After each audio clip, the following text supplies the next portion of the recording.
Hello everyone, welcome to the stream. Tainted Dove, thank you very much for the follow. And welcome to JRMTG here on the channel. And today we are not playing Paper Magic because various members of our hosting team are not feeling 100% and have been told to stay in bed. Yeah, I'm sorry if we keep getting dropouts. I am having a time with my internet connection for some bizarre reason. So if that happens again, I'll look into it. But for now, let's move over to the deck building zone, where today we have our four hosts, or our three guests and four hosts, including me. So we got Paul. Good evening. We've got Meredith. Good evening. And returning to the stream for the second time, very lovely guest. The last time she was here, Rhiannon.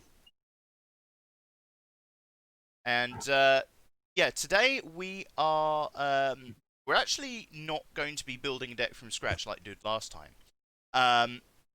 We had a request from Rhiannon actually for us to cast our BDI over her deck. EDH deck and see what we could do to improve it. Ree, you got a hello from Tainted Dove. So yeah, what we're gonna do is what I've done is I've loaded the existing deck into deckstats.net so that we can sort of fiddle about with it. And we're just gonna have a look at it and see what we can do to make it a little bit more consistent, make it, give it a little bit more of a punch to it. It's a little bit woolly at the moment. So, Rhiannon, why don't you explain to us what the deck currently is? So, the commander is Melek, Izzet Paragon, and at the moment it's kind of just a mashed together deck of counter spells, some red burn spells, and a few creatures that decrease like the costs of all the spells. Okay, so yeah, so Melek Izzet Paragon is a 4 blue red legendary weird wizard, which sounds right up my alley. It's a 2/4. You play with the top card of your library revealed, and you can cast instants and sorceries from the top of your library. And whenever you cast an instant or sorcery spell from your library, copy it. You may choose new targets for the copy. So you really want to be a spell slinging deck in some way, shape, or form. Is that right?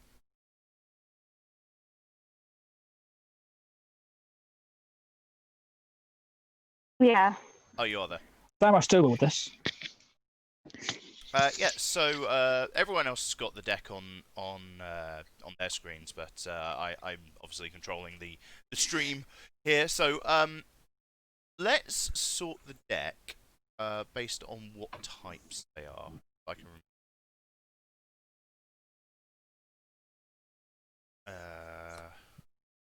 As well.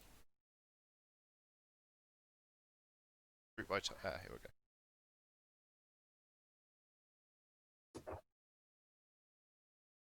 Yeah. So let's have a look at the instants and sorceries that you're running.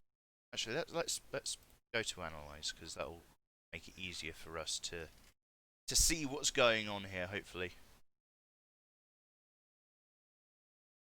Hi, Sock. How are you doing? By the way, I forgot to say hi to you. I saw you pop in as soon as the stream popped up. So, you know, just waiting for the thing to pop up, and then we'll have a look see.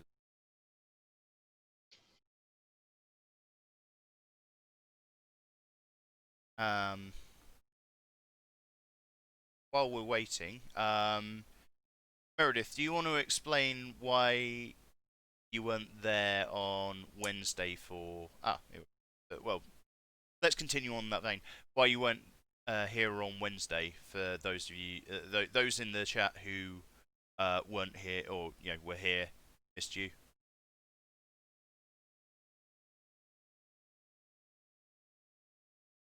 I'm afraid, guys, this human was in hospital. For those who don't know, this is the most accident-prone person probably in southwest England. Let's go the whole of Europe. Eh, We love you anyway. we do love you anyway, but what happened to you? So I was run over. Yeah, you had a quite a nice meeting with a car. Something like that. I figured it was you, Sophia. Don't worry about it. I'm well aware of who you are. All right, so you are kind of out of any sort of mobility for the next 6 weeks, is it? Well, they've said 6 weeks is a guide, but it could be less, it could be more. Okay, but you're always welcome here on the channel, and we'll make stuff work. Even if we have to do more non-paper magic type stuff, we will make it work for you. Always lovely. Alrighty, so I guess we start with instants and sorceries. And just looking at it, like you said, it's kind of a mishmash of stuff. There's no real plan. There's no real plan there. So, how do you win with this deck? Sometimes it's just random luck. Most of the time it doesn't. Okay, let me rephrase the question. How do you plan on winning with this deck? Like, what are you looking to cast to make your wins happen? It's a lot of draw cards, try to find some way to, like, I don't know. Oh, I forget what the you've gone robotic. deck does. So it sounds like we need to give it a focus. Yeah, like it doesn't feel like there's any major plan to it. Well, other than to use Melek as often as possible. Yeah, which is I mean, it's a budget. fine plan, but like I'm not seeing anything that is Should we maybe start on exciting. EDH rec then, Rich? Yeah, we can do. And strip it back to the bare bones and start again? So Well, no, I wouldn't. I would ask Rhiannon how she wants to win games Yeah. and see if that's actually feasible with Melek.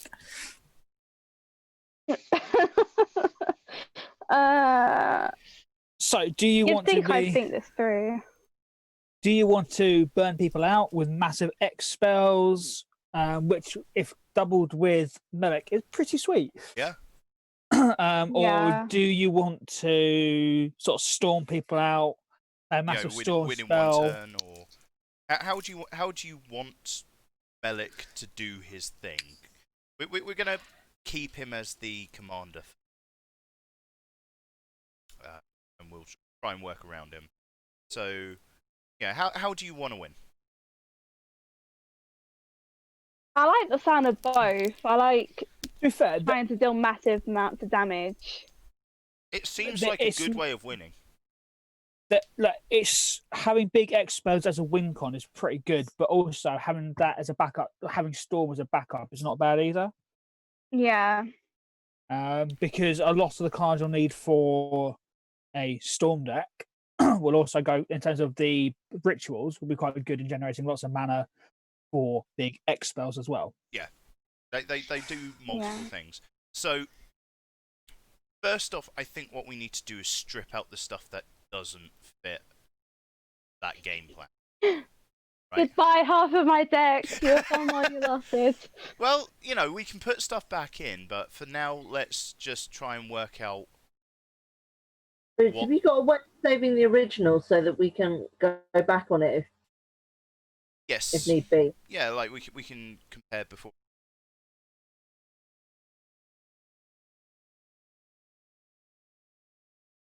By the way, I'm sorry that I'm nomming on things, but I missed dinner. That's a good It's excuse. okay. That's a good enough excuse. This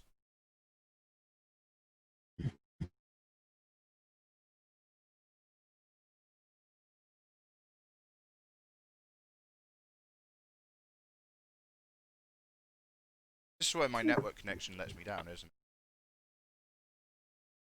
Maybe.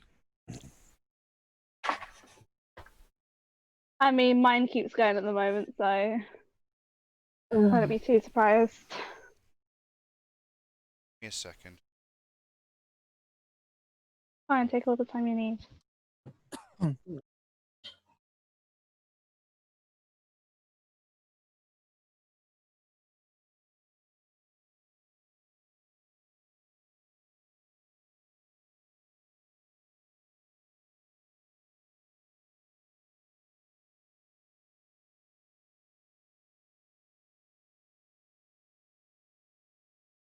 I hope that. Can everyone hear me? Yes. Fantastic. Yes. Unfortunately. No, just having the usual issues with internet being a backside. It's fine. It's fine. We will work around it. We will improvise, adapt, and overcome.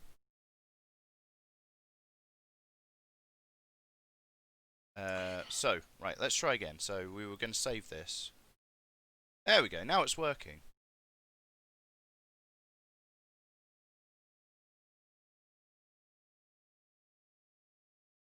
So this is now the copy. So, Okay. yeah, let's sort this.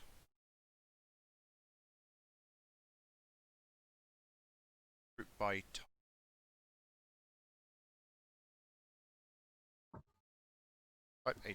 Here we are. So let's have a look at the instance. So what I think the best way that we can do is I'll go down the I'll put my Adam's apple back in. I'll go down the list. I'll read out the name and read out kind of what it does, and then Paul and Meredith, you guys can kind of debate it, and I can chip in wherever necessary. Yeah. Re, if you have stuff to say about it as well, if you're particularly attached to a certain thing or what have you, then that's what we're all here for, to kind of powwow. And then at the end, we'll just say yes or no to these, and we need to kind of be decisive on these. Okay? Sounds good.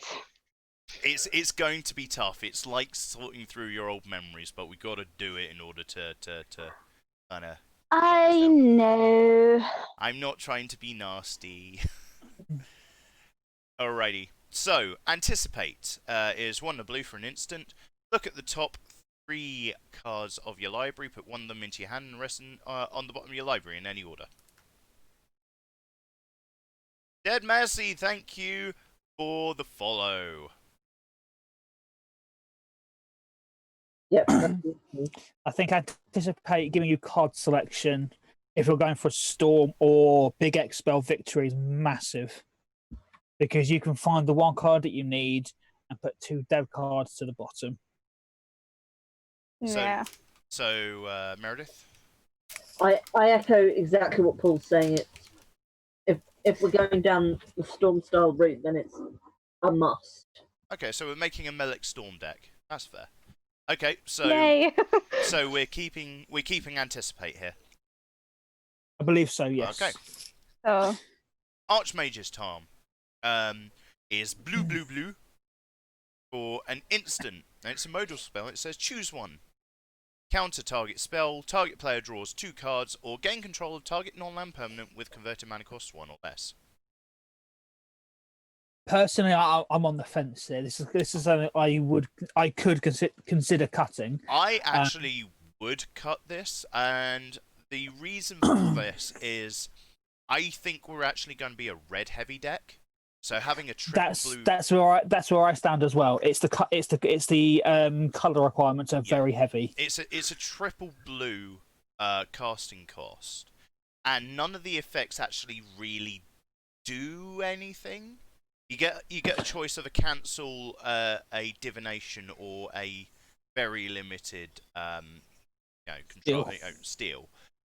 I'm not excited by any of those for 3 blue in this particular deck. In a more controlling deck, I would be excited by this because it gives you the option. But Yeah, your reasoning is very solid there.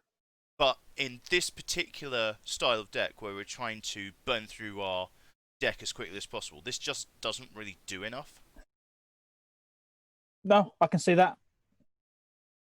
Anyone Yeah, got I anything think else to say before we vote on this? No, you make solid points, so it's understandable. Okay, so I'm obviously saying no. Meredith? I think we're all staying on the no front. Okay, so let's mark that to get rid of. Brainstorm. Instant. Draw 3 cards and then put 2 cards from your hand on top of your library in any order. I would say it's a pretty good card. You get to filter the top of your deck a little bit. Yeah? I find it the only issue I ever see with Brainstorm is if you don't have any way to manipulate the top deck once you've put potentially dead cards on your hand back. Yeah. What I would be more excited. The thing about Brainstorm is if you don't have a shuffle effect, then you're setting yourself up, which is fine, but you're not getting any new cards. So if you put 2 dead cards on top, then you're just basically goozling yourself for 2 turns. Yes. And potentially even more if you're copying with Melek. You're drawing 3, putting 2 back, drawing those 2 again, drawing 1 additional card. On the plus side, though, like it is a 1 mana top deck manipulation, so I'm not down on it. I personally think it's worth it because if you're just needing to draw those extra cards to get yourself to that win that turn in terms of storm counts, Yeah, it gets you there.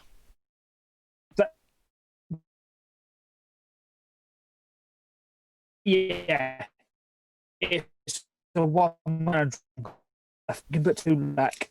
I reckon we leave it as is for now. If We'll we have to we'll cut have stuff, another think about put it. other better stuff in. Chaos Warp. I will write a note. Oh, yeah. Chaos Warp. 2 and a red for an instant. It says, the owner of target permanent shuffles it into their library, then reveals the top card of their library. If it's a permanent card, they put it onto the battlefield. We've seen this card used a couple of times on the stream. And sometimes you just end up putting the same permanent back on the field. Sorry, Benji. That was funny. Well, that was gross. That was funny. I like it in this deck, and the reason I like it in this deck is blue and red don't have a real good way of dealing with enchantments. No, they do not. Unless you want to bounce everything. Yeah. And this is one of the few ways that you have of getting rid of enchantment, problematic permanents. Yeah, I agree. So, yes? For me, yes. Meredith? I think we're all echoing the same thing on the Chaos Warp one. Alrighty. Chemist's Insight. 3 and a blue for an instant. Draw 2 cards. And you can also jumpstart it.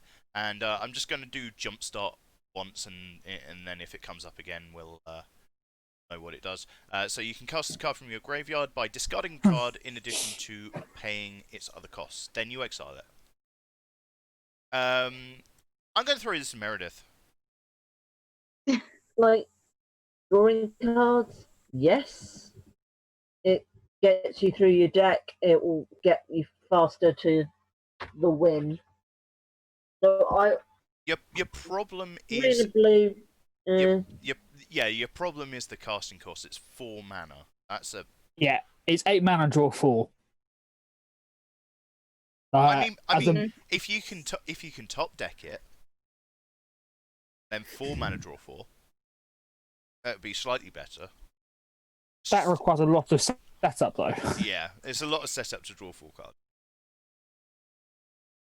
I think we're going to mark this as a no. I think we need something that does the same effect but Cheaper. less Cheaper. mana. Yeah. Yes. Yeah, 100%. I agree with that. Alrighty. Comet Storm. So it's X red for an instant, and it's got multi-kicker 1, so you can pay an additional 1 generic mana any number of times. So you choose any target, then choose another target for each time this spell was kicked. So if you paid 2 additional generic mana, you can choose 3 targets, for example. And then it deals X damage to each of them. So it's just a giant fireball. I mean, that's what we were talking about. I've got a list of cards which I've written down in my notepad here, which are viable win cons, and this was one of them. Hey, clone, how you doing? So like, this is a solid keep in this deck. It does exactly what you want it to do. But you can also use it earlier on in the game if you need to, say, remove some pesky creatures, or especially a bunch of X1s just die to this. If someone manages to resolve a Drowned Magistrate against you, and you want to play things on the top of you now can't. You're now locked out of doing anything except from your hand. So being able to kill that for 5 mana is pretty good. Yeah, like it does what you want it to do.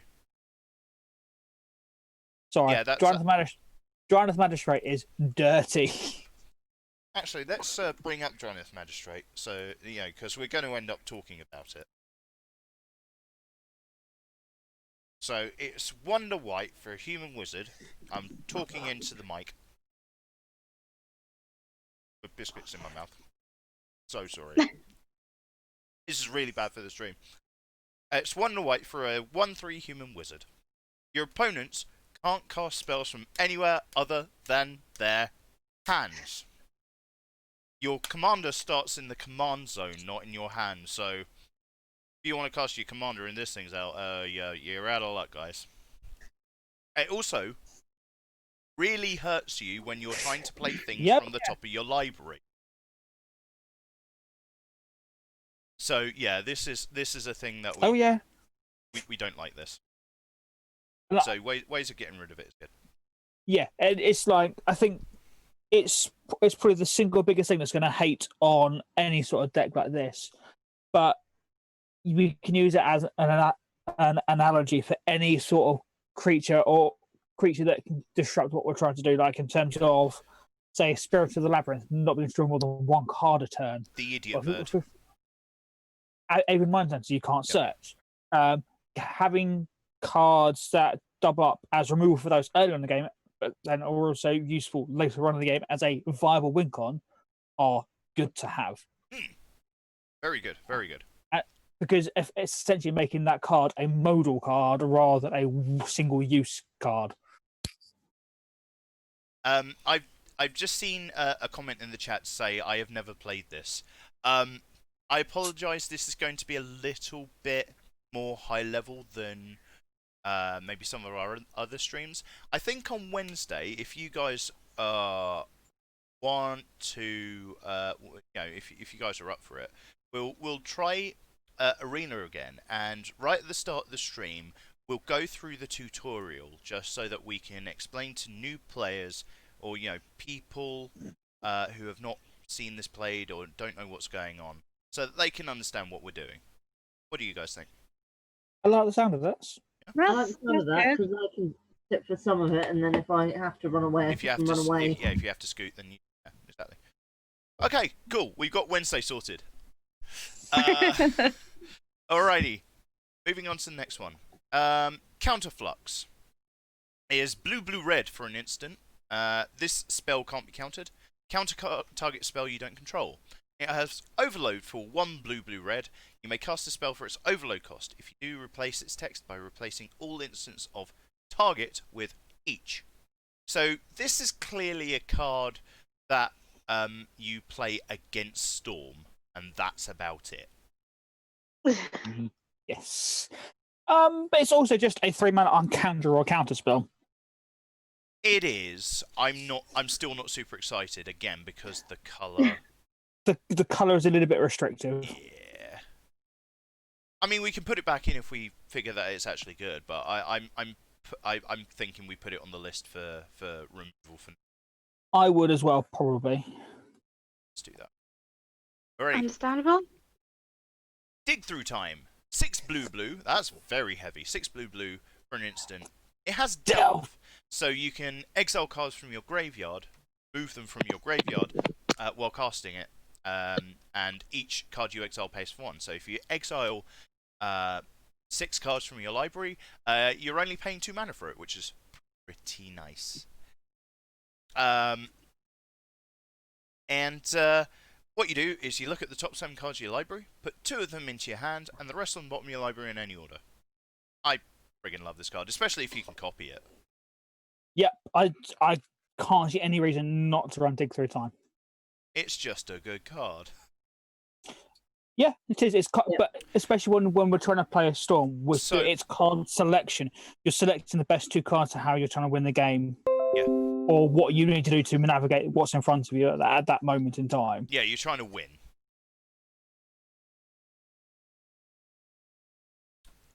So you can summon zombies. Yeah, if you want to play black, you can play with zombies. Zombie Tribal is actually pretty strong if you get the right cards together.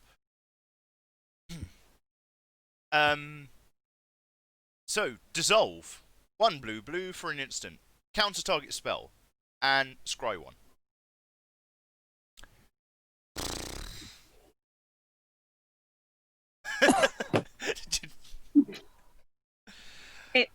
It's a counter spell. It's cancel with slight upside.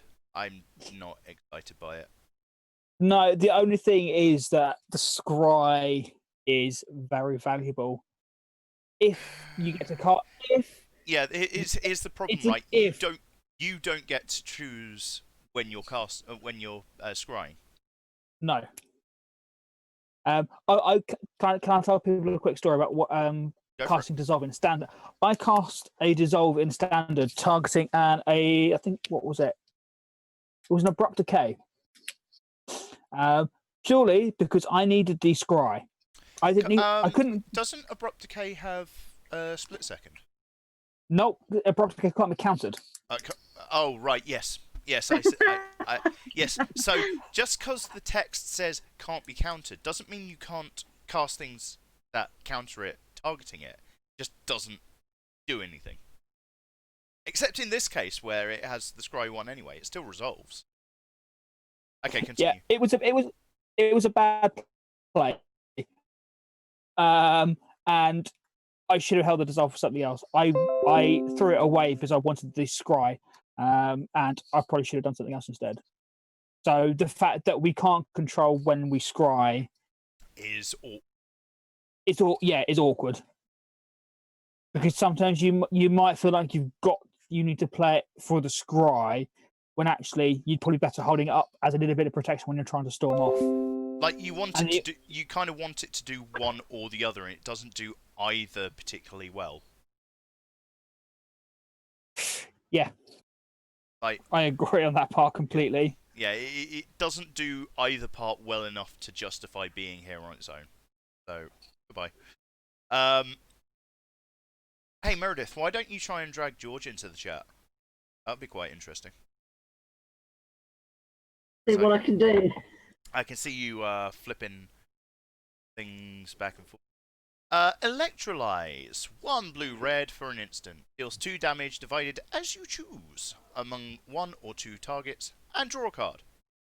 So it's a dual shot that cantrips for 1 blue more.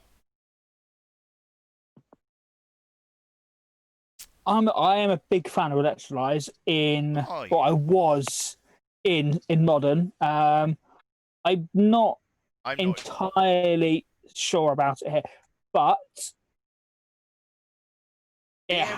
being able to cast it off the top of your library has its uses. Yeah, and also dealing with some threats is quite nice as well. Yeah. I would. Yeah. I would cut it for the time being, but it's probably the top card at the moment of cards that we might want to re-add later. Yeah, because that's the whole point. It's like we're not getting rid of these we're not getting rid of these permanently. We're just saying for now, let's strip them out, and then we can back. Let's see if we find something better. Yeah. But Electrolyze is the fact it deals damage and it draws a card is doing both fairly is, unique. Doing both is useful. Okay. Fiery Temper. One red for one red for an instant, and it deals 3 damage to any target. Or and it's got Madness for a single red. So if you discard the card, you discard it into exile. Then you can play it for its Madness cost, which is a single red in this thing. In this case, if you do, then it resolves. It goes to your graveyard. If not, it just goes to your graveyard. So when you discard it, you can play it for cheaper, essentially. Having said that, this isn't the deck for this. I don't like Madness particularly as a mechanic, unless you're generally playing black or green for discard outlets. Yes, unless you have a deck that can, really utilize it. There's no reason to play, especially this one. Because 3 mana for 3 damage, I'm not super excited.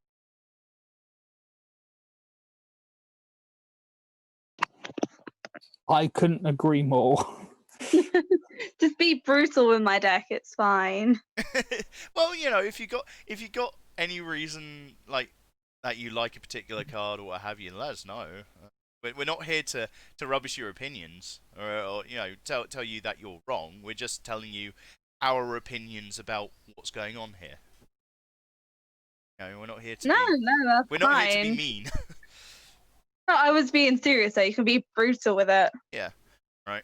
I think the only card I'm really attached to is the Locust card. I don't know why. Oh, the Locust card. Well, we'll come to him. We'll come to him. Fire Mind's Foresight. It's 5 blue-red for an instant. And it says, search your library for an instant card with CMC 3, reveal it, and put it into your hand. Then repeat this process for instance with CMC 2 and 1. Then shuffle your library. Meredith. Sorry, I was away with the berries for a second. Let me just read the card. Oh yeah, you can read. While we're waiting, Paul. Give me 2 seconds. So I'm looking one thing up. Rhiannon. No. So in terms of Fuck's sake! Damn it! I'm trying to run a program here. Yes, but no. I'm looking up. Seething Song is a card that I would want to run. I was double checking the CMC on Seething Song. Seething Song is CMC. Two in a red.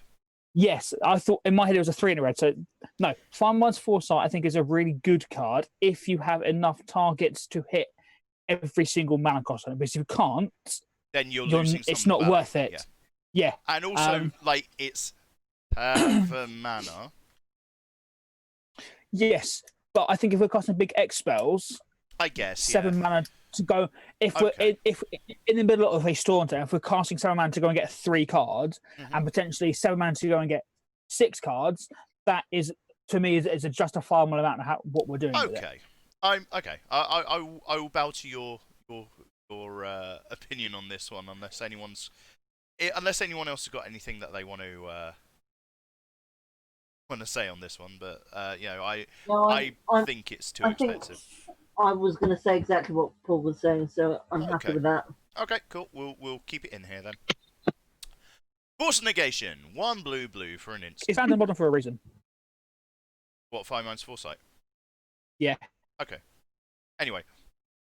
Fire Mind's Foresight. Force Negation. Please don't interrupt me while I'm trying to read these cards. It's tough enough for me anyway. It's 1 blue for an instant.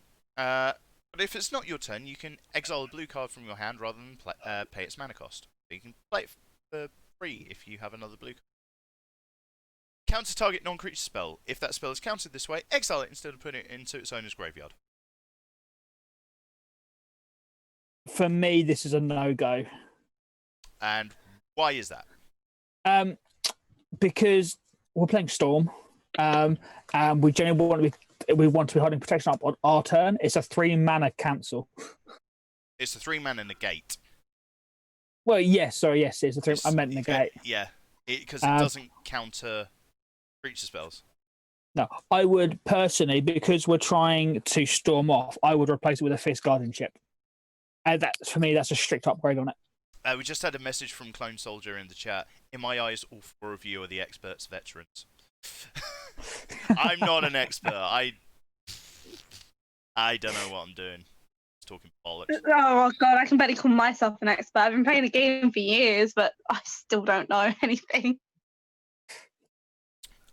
Paul has nothing to say here because he is actually an expert.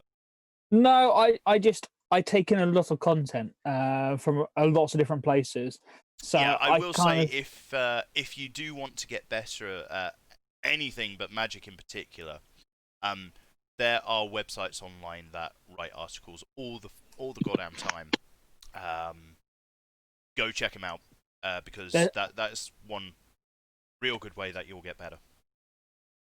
Reading, listening to podcasts, talking to other players about different bits and pieces. Come talk to us.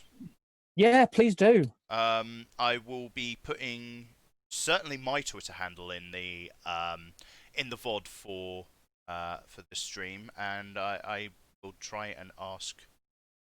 And also the Discord. Yeah, we've got the Discord as well. If you check the banner up there, I've recently set up another Discord. Let's do the plug now, for sure. Why not? Yeah, let's plug this now. So if you look in the banner up there, there should be a link to Discord. We are all in there, so feel free to come ask us anything, or just come chill. Bully us. Come bully us, yeah, sweet.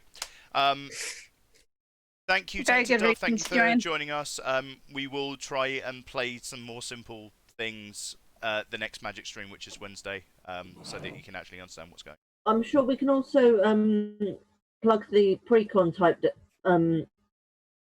games that we've recently been playing for. I wouldn't. I simplicity. actually don't think that they're good for teaching Magic. They're not. They're good. They're good for teaching Commander, but not Magic in general. Yes. Oh, starting off with Magic is so much easier just to go straight into Standard or something.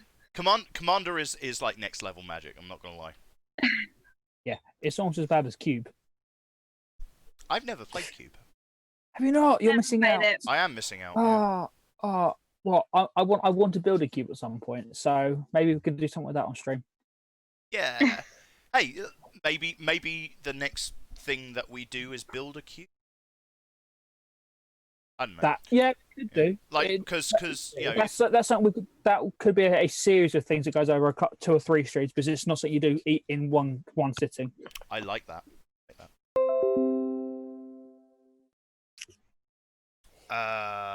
So getting back to what we are trying to do here, High Tide.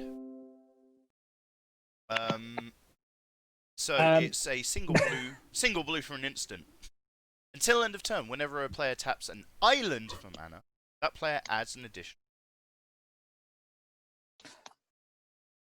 In a different configuration of this deck, I would say yes. In the current, where we're trying to reconfigure it to be a more kind of Burny type, you know,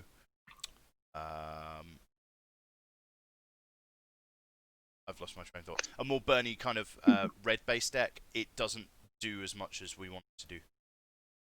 See, for me, I'm sitting on the fence at the moment without knowing the CMC of everything else. If we're playing Farmlands Foresight, a 1 mana ramp spell in that sense for a big X finish turn is very, very useful. Okay, I see your point.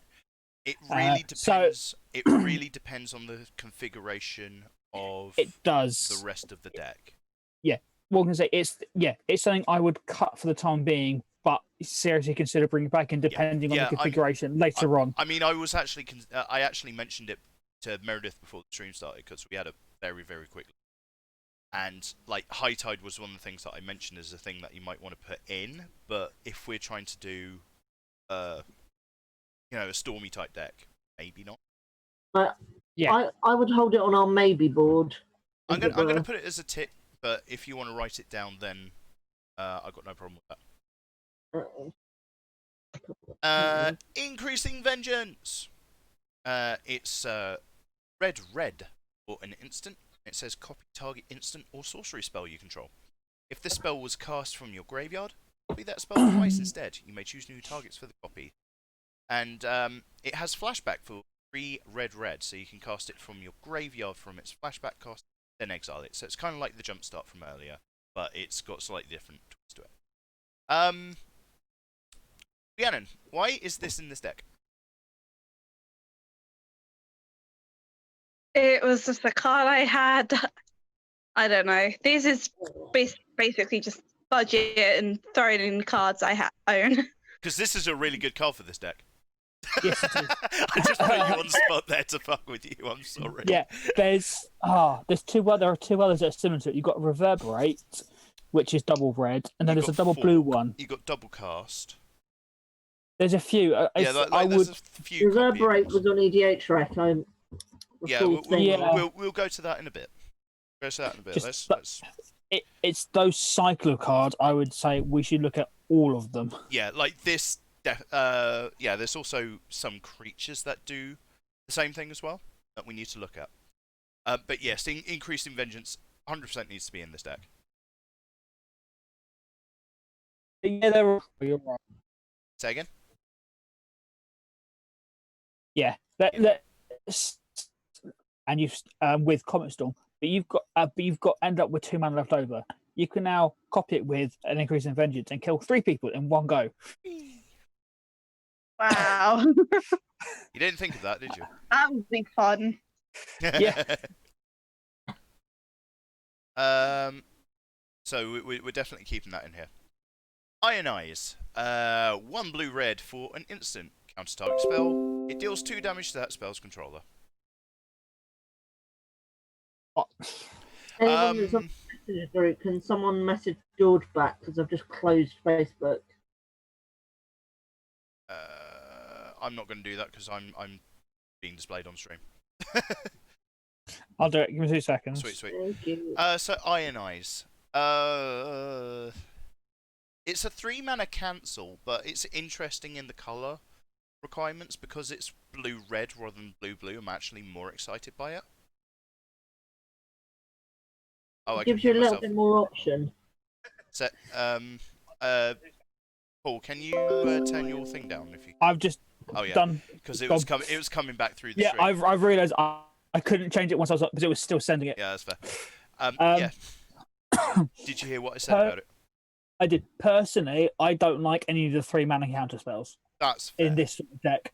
I think 3 mana for apart from say something like a Fierce Guardianship, because that if you're playing Melek, that's a free 3 mana when you're trying to storm off can often stop you being able to storm off effectively and winning you the game. But you're not casting this when you're storming off. You're casting this, to stop someone else from winning.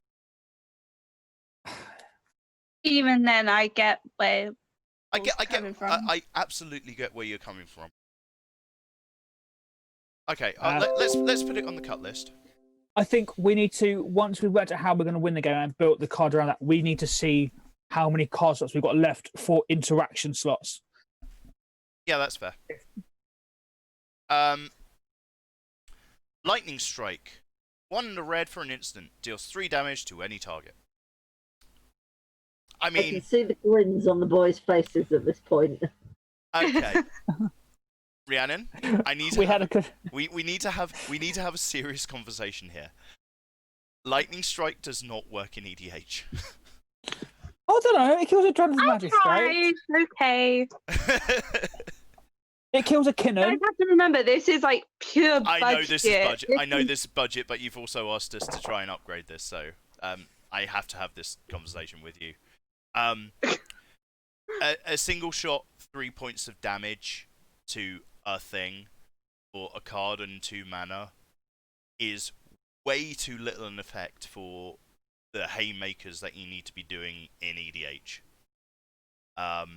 It just doesn't. So, as a whole, do enough on its own. It just doesn't do enough.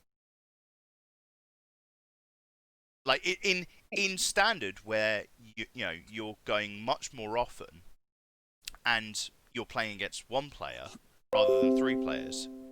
It's great because it's actually really efficient. and you're starting on 20 life rather than 40 life. Yes. So, and this is more just a teachable moment to anyone in the chat. Don't play cards like Lightning Strike in EDH if you can, unless you have a real good reason to do so. Yes, I would agree with you there completely. I'm sorry to kind of stand on my soapbox there, but we have to say this. Don't play cards like Lightning Strike in EDH unless you have a real good reason to do so. Right, I'm done. I'm done. What? Yeah, I don't really think you can say it's the same argument for Magma Spray. Same argument for Magma Spray. It's great in limited, great, good in standard if you've got things that you need to get rid of, but on its own doesn't do enough. 2 damage won't deal with the vast majority of things that you want. I'm sorry to be horrible. I don't want to be that guy. You're not being that guy. You're not being that guy, but have you seen how many viewers you've got at the minute, Rudy? No, I haven't. Oh, I've got 6 viewers. I literally just saw it go up to 11. Jesus Christ. Okay. Well, while I've got everyone here, if you are not following the channel and you would like to see more content like this and more Magic content and more stuff of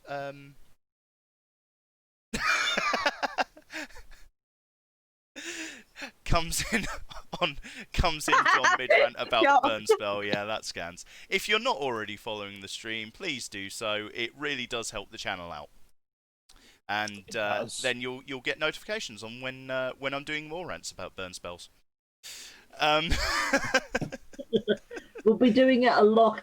We're going to be doing it a little bit more because we're not going to be able to do as much paper magic as we were able to. But it depends on who we get on. We get more people on.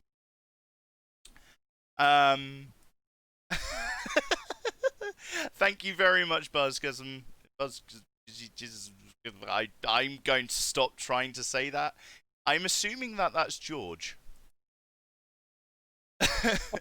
Confirm if. Yeah. Yeah. Right. Continuing. Opt.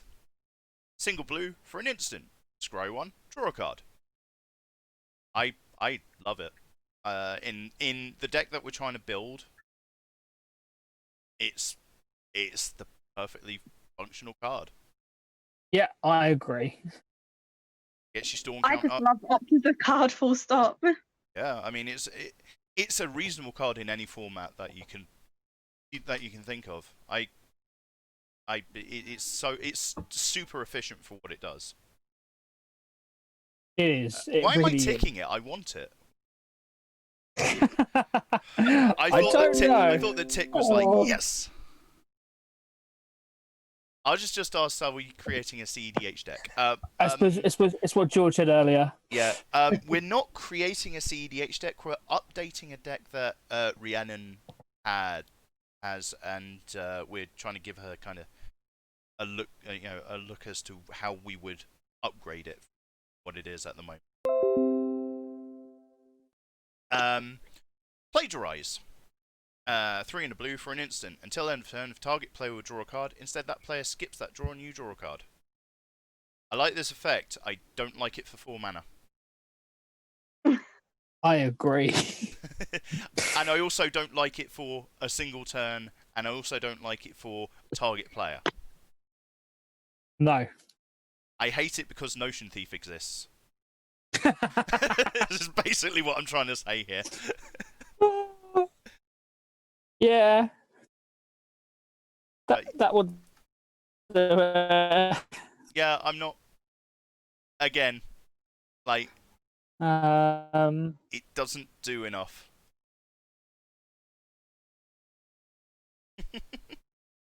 Any advances on what I just said? No. It needs to. Yeah. Hold on, I just need to check something. I'm getting my system sound coming. I think they might. Yeah, they're going to be coming through to the fucking. Oh well, whatever. I'm sorry, guys. I hate it because yes. Yeah, that's pretty much what I said actually. Yeah, It is. be gone. I have to explain Notion Thief, by the way. Notion Thief, 2 blue black for a 3/1 human rogue. If an opponent would draw a card, except the first one they draw on each of their drawn steps, instead that player skips that draw and you draw a card. So it does exactly what Plagiarize does, but you get a 3/1 body. It does to everyone, not one Yeah, person. exactly. I hate it because Notion Thief exists. The thief that is a notion. Yep. Pull from tomorrow. X blue blue. For an instant, draw X cards and discard a card. I'm cautiously optimistic about this card because we're looking to generate tons of mana for big X spells anyway, and this is a big X spell. It is, and it allows us to, like, let's say it gives us a setup turn. Yeah. Draw 10 cards, discard 1. So Or we've got, 2 if you cast it for 7 off the top of your library, Melek out. Yeah. Draw 2 cards, discard 2. I think that's reasonable. It allows you to sculpt a hand that can do something the following turn. Yeah, because okay, I'm gonna go on another rant here. Again, unless you have a good reason to do so, don't play stuff like Reliquary Tower. Don't play stuff like Thought Vessel, because it incentivizes you to keep stuff in your hand that you don't need to. The whole point about drawing many cards is that you should have the best 7 cards in your hand. If you have 20 cards in your hand, like, what are those other 13 cards going to do that the 7 best are not going to do? Probably lands. They're probably lands. There's no... unless you have something that cares about drawing, like, half your deck and you don't want it to go into your graveyard. For example, my Tatiova deck is one of the few decks that I would actually say needs a Reliquary Tower. Because it draws so many cards and you want those lands in hand, and you want the stuff to do in your hand. That's one of the few decks that I would say needs a Reliquary Tower. But for the vast majority of decks that run a Reliquary Tower, you don't need it in there. That's true. Like, unless you are a single colored deck, Unless you're a colorless deck. Unless you're a colorless deck, or maybe a blue deck that wants to hold many, many counter spells in hand. That would be the other thing I would maybe say. Possibly, but you can't cast. It taps a colorless mana. Yeah, but you're going to have other colored sources. But if you're in like mono, if you're in like Talrand, then fine. But other than that, like, you do not. I don't think you should be running. You have no maximum hand size. It's just it puts you into bad habits. Yeah, I concur with that thought process. Okay. I need to stop doing this. No. This is your thoughts on how an EDH deck can be built. I'm not saying it should be. Can be built. Yeah, this is my thoughts, but I don't want to override what you guys think. If you think that, what my thought process is wrong, or if you even in the chat, like, if you think that I'm talking rubbish, then let me know. If you think any of us are talking rubbish, then let us know, because we're not always going to be right. And I also don't want to take talking time away from you guys as well. I didn't bring you on here just to shout at you. Are you sure? Well, maybe a little bit. So, pull from tomorrow. I think we're saying yes to this. We like this card. I think it's too good to turn down. I like it in what we're trying to do. Radical idea. 1 the blue, instant, draw a card, and jumpstart. I already explained jumpstart. Don't need to do it again. Meredith, thoughts? 1 blue to draw a card. I'm sure there are better alternatives. There are many better alternatives to 1 on the blue. I actually, I like it at instant speed. I like it because it ups your storm count for a minimal cost. and you have that option where if you are flooded, you can just cast it again. Yeah. Like I think it's much better in the deck that we're trying to do than Chemist's Insight. Chemist's Insight is 4 mana, draw 2 cards. Radical Idea is half the mana, half the cards, but the half the mana is so much more important. Yes, and also if we're playing Storm, we're going to be running things like Goblin Electromancer and Jace's Sanctum, yeah, stuff that cost reduces. So it's yes, likely it could be a single blue. Yeah, it's much better for this deck than Chemist's. Yeah, Single blue's all right. I mean, I see your point about the cost. It like 1 blue to cycle. This is essentially what you're doing. Is 1 blue to cycle it, but it's because you also get the storm count up. If we're doing a storm deck, I don't know. Maybe I'm talking rubbish and I don't know what I'm doing. it's something that depending on how we end up with our 1 mana card draw and card selection cards, it might not be needed as a 2 mana one. It might be cut. It might it might disappear. But for now, I'm actually thinking keep it in. I would for the time being. My vote is yes. For the time being, but think about alternatives in the absolutely. meantime. Absolutely. Risk factor. 2 in a red for an instant. Target opponent may have risk factor deal damage to them. That player doesn't. You draw 3 cards, and it's got jump start. So it's I like this card. It's say again. I like that card. Shall I tell you what it actually says? That one. It's 2 in a red. It's 2 in a red. Deal 4 damage to any to target opponent.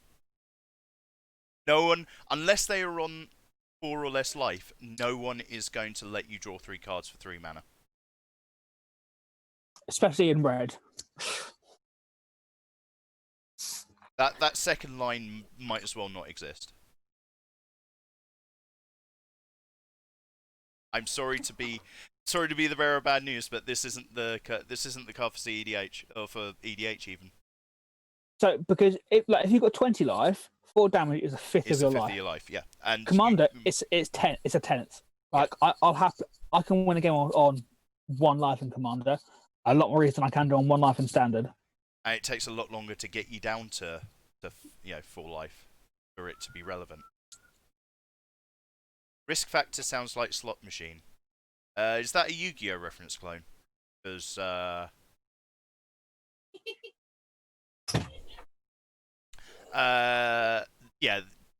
George is just basically echoing what we've said. The starting life totals make it bad in any age.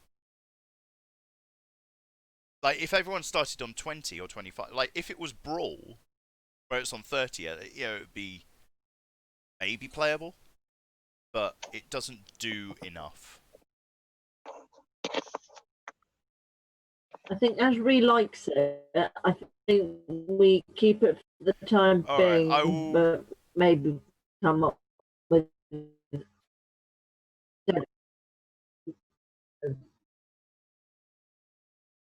There we go. Got there. Okay, we'll keep it in there. I mean, if you guys... No, we'll keep it in. No, here's the thing. This is your deck, right? Your deck. We're here to make this your deck. So if you like this card, we will keep it in. Shock. Single red. We've had this discussion. We've had that discussion. Single red. We've had this discussion. I in the VOD, I might as well just copy the rant that I made about 10 minutes ago and paste it here. Yeah. Or just link it back to it. Yeah. Timestamp that.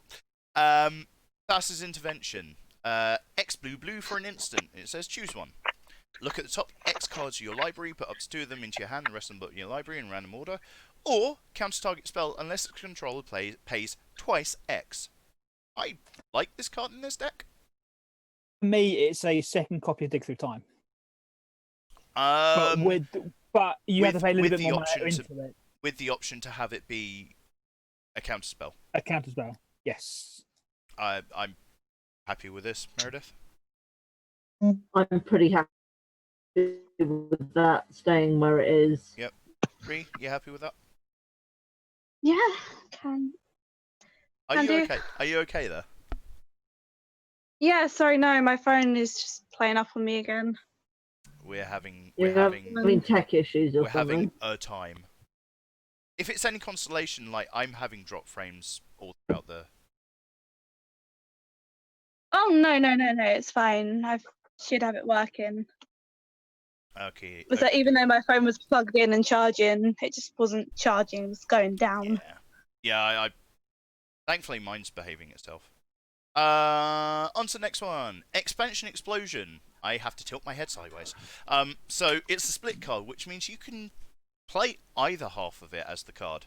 So the first half is Expansion. Is it? So either blue and red for both mana symbols. And it says copy target instant or sorcery spell with CMC 4 or less. You can choose new targets for the copy. And the other half is Explosion, which is X blue red red. Explosion deals X damage to any target. Target player draws X cards. Now, Paul, as our newly minted rules advisor, would you like to explain the rules about expansion, please? So, just so I don't have to talk about it. Yeah, it's kind of self-explanatory. So if a instant or sorcery card is on the stack and it has a CMC of 4 or less, you may choose to pay Izzet, and put expansion on the stack and choose it as a target to copy it. The only thing where you may get caught out by is if someone's casting a spell with X in its converted mana cost. X anywhere but the stack is 0, but on the stack it is the amount the player has chosen to put into it. So I'm trying to think of. Let's say someone has cast a Comet Storm and had X as 8. 3. Just 8, so, just to make it.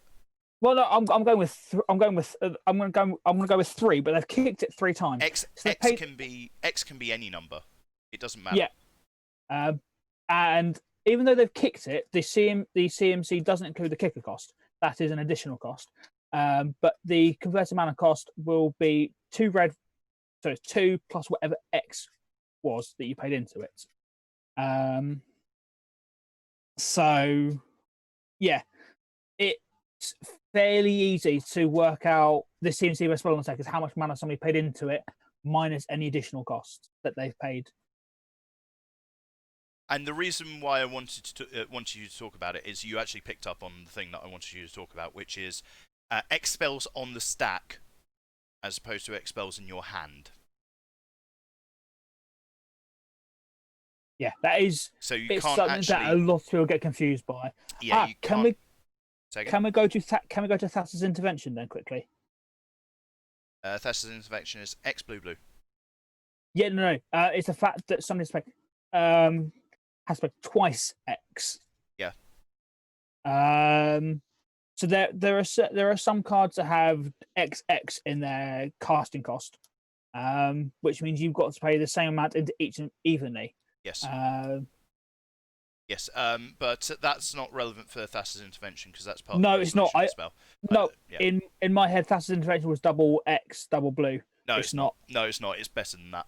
It's actually a really. It's actually a really good card. But yeah, it is. Yeah. The reason I wanted to highlight that is we're looking for fireball variants for X spells that deal tons of damage and then to copy it. Yes. So you can't do that with expansion very easily. However, having said that, it's got the second half of Explosion, which means it goes in the deck. Yes. But expansion will allow us to copy. Yeah, it's just another. It's another some copy card of, draw stuff. Yeah, it's another copy of like increasing vengeance, etc. We can copy increasing vengeance with it. Yeah. Yeah. Boom. Yeah. That's how you do it. Yeah. Copy the copy spell. Yeah, copy the copy. Like, if we can copy multiple copy spells, that would be funny. So yeah, this definitely makes it in. To acknowledge what George has said in the chat as well.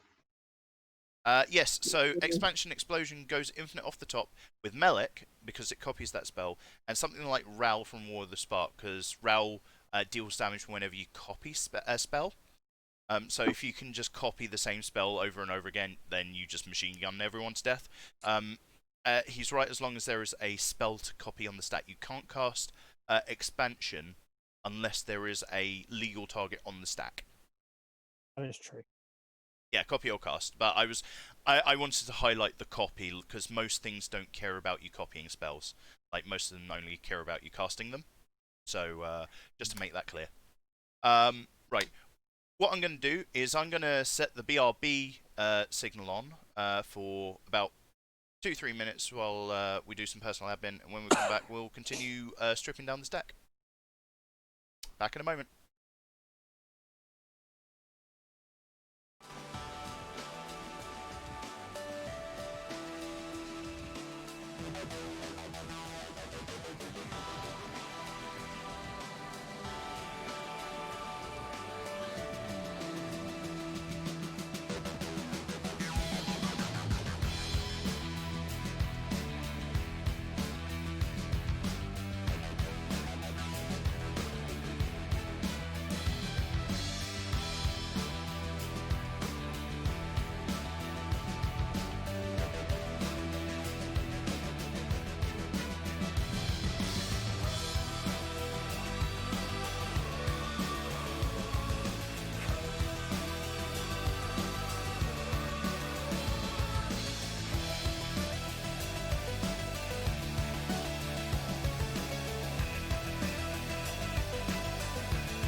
Hello everyone, welcome back to whatever this is. Before we continue on, there is one thing that I would like to say, and that is a huge thank you, especially to the 3 people who followed today, but everyone who is following the channel, and especially George. We have reached 50 followers on this channel, and I am so happy about that. Thank you so much. I was expecting more of a cheer from you guys, but you know what? I'll take it. Like, I don't want to ruin your moment. like you chose not to go with our suggestion of giving George 2 kisses on the cheeks for being our 50th follower. And now that you've said it's your suggestion, No, it was our suggestion. yeah, okay, fine, whatever. But no, so I just want to, like I said, take this moment to say thank you so much for following. Thank you guys in the fellow contributors over there, who without them I couldn't make this possible. Yeah, I'm touched. All right, cool. So now that that's out of the way, let's continue on. I just made things all awkward. We just done the instance, so let's have a quick look at the sorceries as well. So going down thing. Beacon Bolt. 1 blue-red for a sorcery. Deals damage to target creature equal to the total number of instant and sorcery cards you own in exile and in your graveyard. And it's got Jumpstart. Rhiannon. No. Are you saying that because you think that's what we'll say, or are you saying that because you don't like it? Just no. Just put you on the spot there again. Meredith? I'd honestly ask a question of Rhiannon. How often do you actually cast it in a game? And how Really? and how often do you look at it in your hand and go, I wish this was something that actually did something? Probably most of the time. There we go then. That answers my question. I think that's a bye-bye. Yeah, it's probably... I think yeah. my reason for not liking it is the fact it only hits a creature. If it hits a player, it could be it's a valuable secondary. If it hit got any you card. Even if it hit creature or planeswalker, it would be valuable. Yeah. Yes. Yeah. If it hit Any target would be better. any target would be better, but even like hitting creature or planeswalker means it affects the board. Yes, that's true. Like it affects Well, all the board, not just Based on our creatures. current thoughts, this is a nah.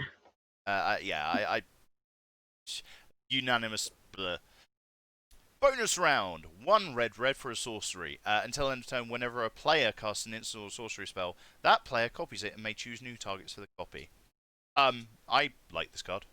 I know it's a sorcery and I know it's any player, but it's another copy of copy. I don't. There is a potential downside to it, but if that's the case, if someone tries to counter the first thing you play, just don't play anything else. Yeah. You literally okay. I've tried it. Hasn't worked. Pass the turn. I'll go again next turn. Which card is bonkers in the right build, George? Bonus round. Oh, we're waiting for the latency to catch up and him to reply. So, Paul, you're saying no. No, I'm saying yes. Oh, I'm saying yes. it is. I'm very much saying it's worth keeping. It's worth keeping. Because I'm saying if you cast it and you try and go off and somebody counters the first thing, you just tries go. to counter. Okay, fine. I'm done. I'm done for the turn. I'll try again later on when the bonus round isn't in effect. Yeah, like I'll try again later. Yeah. Meredith. Like I'm with you guys. It is a good card. Is there a better one? Maybe. I don't know. Like, I think there's more copies of it. See what I did? Winning stuff. Yeah. Like, I mean, I know it's been used. Sorry to cut you off. no, go for it. Because I know I've been using a lot of like mono reds, like sort of storm decks. I know it's been used in some storm decks, and it could work. It just depends on if you get all the right. I think we're trying to do heavy red here, so the double red mana cost is not as restrictive. I think even if you're not trying to storm out, being able to cast multiple big X spells, or even multiple card draw spells, is also quite good. Because it also gives you the option of having a political turn of, okay, I'm going to play this on my next turn. Now. Everyone hold up your card draw instance. You're going to draw lots and lots of cards during my next turn. So I can't win, but I can draw a lot of cards, and I want you guys to have fun too. Yeah. George has responded. It's a glass cannon as it doubles up counter magic against you. Yeah, that's what Paul was. Kind of alluding to. But like, if you do that, then you just go, okay, fine. I've tried to do it and it didn't work. Try again later. Yeah. Ironically, you talked about it being a political card. It's a card from Battle Bond. Yes. Which was Commander Masters, wasn't it?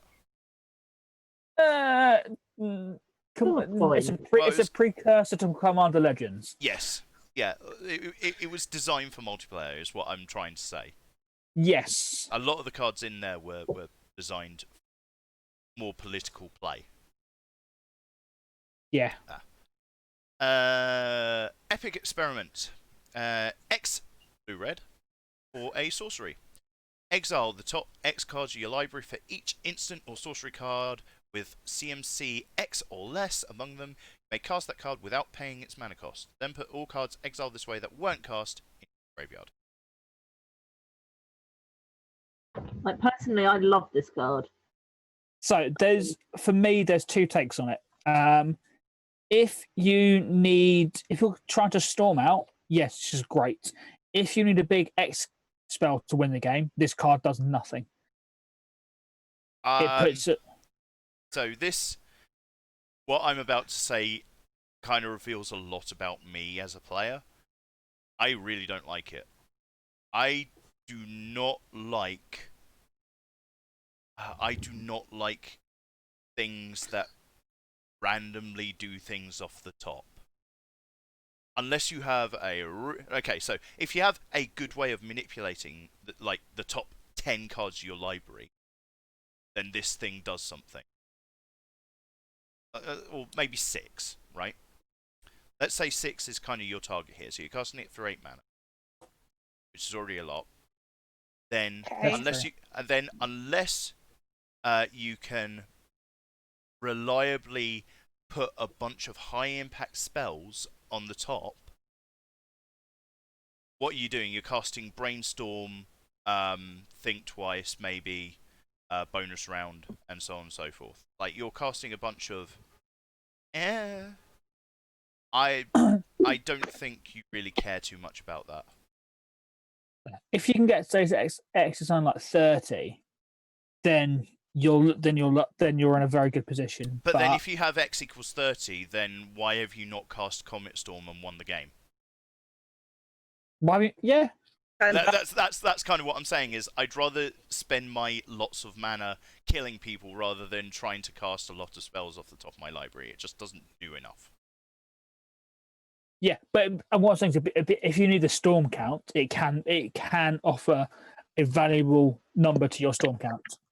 Yeah, but then you just cast it for blue-red. You could do that too. You cast it for blue-red, and you just say, up your storm count by 1. Yeah. I would not put any X into this, because what happens if you hit like 3 of your fireball spells? They go to the graveyard, and and they don't do anything. We're going to be playing recursion spells. Or you cast them for X equals 0, I guess. Like, I don't know. I'm happy to leave it in, but this is my personal take, is I would not run it.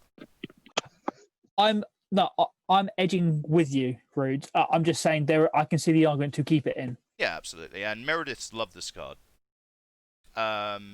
So I guess Rhiannon, this is kind of your decision. Do you want this To card be or fair not? though, have you seen what George has said on Ori this Unless you card? have, unless you go infinite mana dump into that sort of X spells, then it's not massively worth it.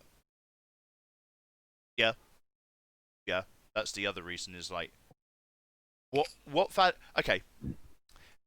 Let's do an experiment. Everyone,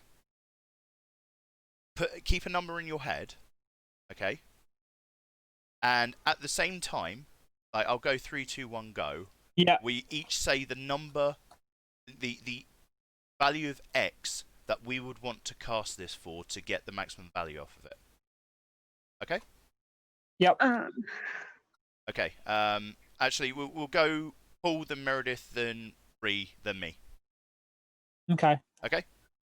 So I'm... keeping a number in your head. I'll go 3, 2, 1, and then just do it like that. Okay, Ree? 3, 2, 1.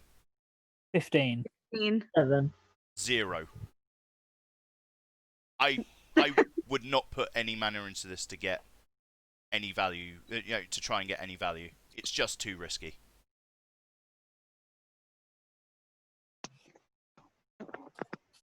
George just said 80. I mean, yes. Yeah, he's kind of got the same. He's gone round to meet me on the back end. Like it's not worth. It's got to go big or go home. Yeah. I don't know. Like I'm happy to keep it in if you guys want to keep it in. No, I mean, unless ultimately- there's a better option. Put an asterisk on Take it, it out. Ruth, and then come back to it later. Otherwise, we'll be. Yeah, we'll be here all night, and yeah. Yeah. As much as I don't have work in the morning.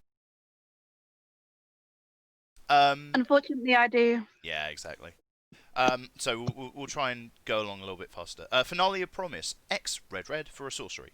You may cast up to one target instant card and or up to one target sorcery card from your graveyard, each with CMC X or less without paying their mana costs. If a spellcaster's eye would be put into your graveyard this turn, exile it instead. If X is 10 or more, copy each of those spells twice. You may choose new targets for the copy. I am a big yes of this. Are you? Likewise. Okay. I guess Ree? I like it. Okay. I've never really got the chance to play with it, so I don't actually know if I like it or not. I have been outvoted. I don't think it's worth it. I think if you look at it as a way Sakura. of rebuying a card draw or card manipulation card from your graveyard, I guess, is- yeah. Yeah. It's I've- utility. I've been burned enough times by having this, or, having something like this in hand, and then looking at it and going, "Oh, I can't really impact anything." Yeah, it's a sort. You don't play this card unless you've got enough instants and sorceries in your deck to be able to make use of it. Okay. All right, we'll keep it in there. Mizium Mortars, 1 red for a sorcery. Mizium Mortars deals 4 damage to target creature you don't control, and you overload it for 3 red. I like it. You like it? I like the fact it is a single mana removal spell, but also it doubles up as a pretty good board wipe against a lot of things. It won't clear everything out. You know what I actually think? I don't think we want that many creatures that we care about on the board. So I'd rather have just one spell that does damage to everything in this particular deck. Yeah, I don't know. I can see that. Maybe I'm wrong. Maybe I'm talking bollocks. In CEDH, it's basically Rift Part 2. Yeah, okay. I see the point. I see everyone's arguments. I don't know. It's a card I've used often. How's it I gone like for you? it. You like it? Okay. Yeah. All right. I mean, I'm happy to kind of. I mean, unless something better comes up, that Yeah, I mean, What? it does the job. Definitely does the job, especially if you're copying it. If you're copying it Slowly, with the but overload, yeah. then it is a board wipe. Quasi-duplicate. 1 blue for a sorcery. Create a token that's a copy of target creature you control, and then you get to jumpstart it. Okay, so here's the missing phrase that you want on this card in this deck. The token is I think I'm non-legendary. happy for it to go. Yes. That is exactly what that card is missing. If it was a single shot Helm of the Host, then I would say have it all day long. It doesn't do anything in this deck. I don't think we want I don't think we want enough creatures to warrant this anyway. Yeah. Sorry to be the bearer of bad news, but no. Oh no, I said I'm happy for it to go anyway. I've never really liked it in this deck. I've just not had anything to replace it it just with. doesn't do anything. Serum Visions. Single blue. Draw a card, scry 2 for a sorcery. I'm glad it's got the Jin Gitaxias art and not the other art. What? Which one? The promo art? Yeah, you know exactly which art I'm talking about. Yes, I do.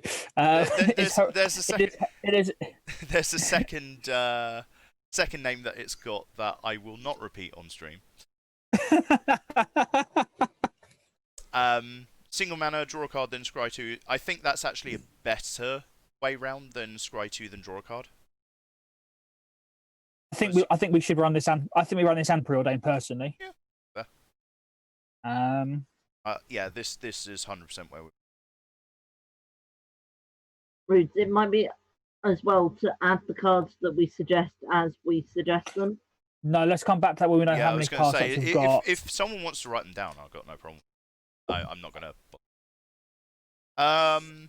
Storm's Wrath, 2 red for a sorcery. Storm's Wrath deals 4 damage to each creature and each planeswalker. This is the card. This is the sort of card that I was talking about with Mizzou and Mortars. Yeah, I think I'd rather run this than Mortars personally. I'd run both. If we have nothing better to do. The problem. Oh yeah. The problem is that it doesn't hit players, but then again, it clears the board with great efficiency. It does. And it hits planeswalkers, which is crucial. Yes. Any other thoughts before? Not from me. No, not for me. I think that's where we are at the minute. George is disagreeing with us. He's saying Mortars over Wrath because planeswalkers isn't massively. I guess that's true. I guess, but I think for me, it's the 4 to 6 mana. It's the 4 to 6 mana, and it also kind of depends on your meta. That's true. Like, if you're in a meta with more Super Friends decks, then you want Storm's Wrath over Miz.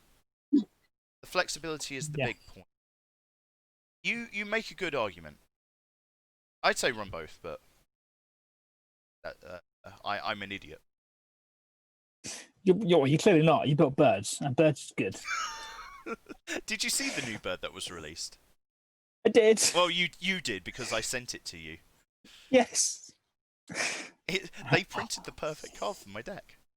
I found a bird from M20 as well when I was going through my box earlier, which is pretty good for you as well. All right, we'll talk about that later. My upgrades for. Oh, okay. Thank you, George. The Eternal reprint is back. Colossal Dreadmaw is back in standard. Jesus Christ. No! Oh Jesus! Oh no! I thought we gotten away from it. Yeah, I thought so too. I mean, I'm not gonna lie. It is like the perfect embodiment of what a green card should be. It's 6 mana, 6/6 with trample. It's exactly what green wants to be doing. Yes, it's very much it's a very good draft card. It's a perfect draft card. And it's like I said, if you're doing a core set where you're trying to get new players in with more simple mechanics, and you want to explain what a green card is.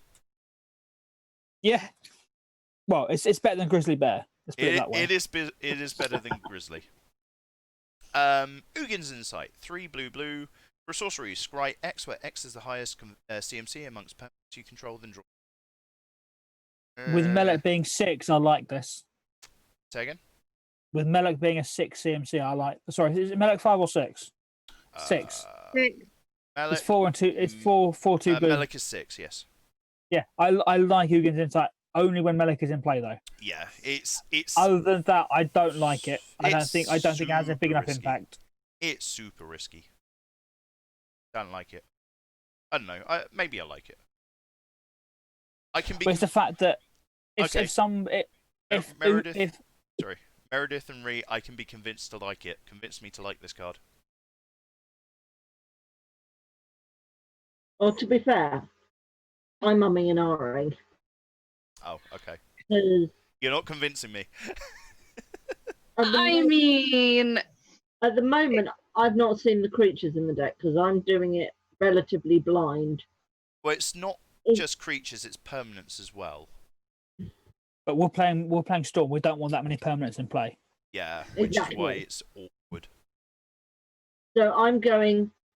If we've got the likes of what I can see right in front of me, which is Catnap, Well, yeah. We'll need to kind of look through these, but yeah. Yeah, I personally don't think Kefla's going to make the cut. Yeah. but I'm just doing what I can see in front of me right now, Paul. I'm not scanning through them. Yeah. I mean, just Personally, I'm not sure. I'm on the edge. I mean, if you if we can keep it on the fence for now, then it allows yeah. to If get you can something cast better it off later the on top- if need be. If you can cast it Yes. off the top with Melek, then you're suddenly scrying 6, drawing 3 twice for 5 mana, which is nuts. It is. But So- yeah, So you In- need a good way of doing that. yeah, in a good situation, it's very good. In a bad situation, it's not great. The ceiling is very high, the floor is very low. Because otherwise you're paying 5 mana Put to a draw comment 3 on cards. it and move on. I'm going to keep it in there for now. Okay, so that's the instants and sorceries. I'm going to hit the remove button. Actually, I'll move. Yeah. Be gone. Alrighty. Where do you guys want to look next? Should we go to the Planeswalkers? Let's look at the Super Friends. Okay. So we've got Chandra, Torture Defiance is a 2 red for a legendary Planeswalker Chandra. And it's got 4 abilities. Starts with 4 loyalty. +1. Exile the top card of your library. You may cast that card. If you don't, Chandra, Torture Defiance deals 2 damage to each opponent. Second +1. Add red. -3. Deals 4 damage to target creature. -7.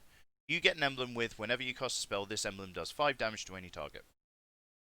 I like it. I can't see anything wrong with this. I've not seen any words on it that make me sad. Does exactly what you want a Planeswalker to do. Gets you card advantage, gets you mana, deals with creatures, and then if you get it up high enough, it says win the game.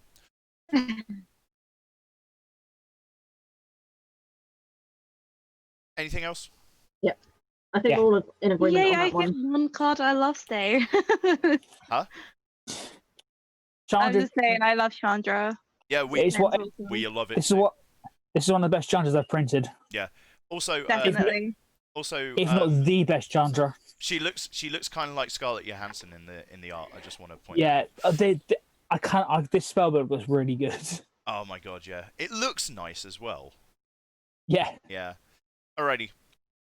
Jace, Memory Adept. 3 blue for a legendary Planeswalker. Jace. 4 loyalty starts off with. +1, draw a card. Target player puts the top card of their library into their graveyard. Which has now been keyworded in M21 to say mill, yes, it has. which is funny to me. 0. Target player puts top 10 cards of their library into their graveyard. And then -7, any number of target players each draw 20 cards. Now, I just need to clarify. This card was in this deck when it was like A mill deck. mostly the mill deck I Yeah, had. it's blatantly obvious that this is a holdover from your previous attempt, because it's really good in that deck and it's really bad in what we're trying to do now. Can I make a counter argument here? Go for it. It's not terrible here in the right circumstances. there's a 0 on yourself if you've got, say, a Mystics Mastery, a Passing Flames, or an Underworld Breach available to you, can give you a lot of gas. But it's it's situational. It's not good apart from that. I don't want to pay 5 mana to mill myself for 10. No, I know. I'm saying, but if you knew If what, you need it, yeah. If you know what those cards are, because if you do it and you mill 10 lands, well, you've done nothing. Well, you've gotten rid of 10 lands, I suppose, but yeah, but then you spent 5 mana to do nothing really when you were trying to set yourself up to win the game. Yeah, I don't like it. Maybe that's just me. No, That wouldn't make my cut anyway. It certainly isn't making. I'm happy for it to go. It certainly doesn't make the cut in this build. No. Okay. Ral, Izzet Viceroy. 3 blue-red for a legendary planeswalker Ral. It's got 5 loyalty. +1, look at the top 2 cards of your library, put one of them into your hand, other into the graveyard. -3, Ral, Izzet Viceroy.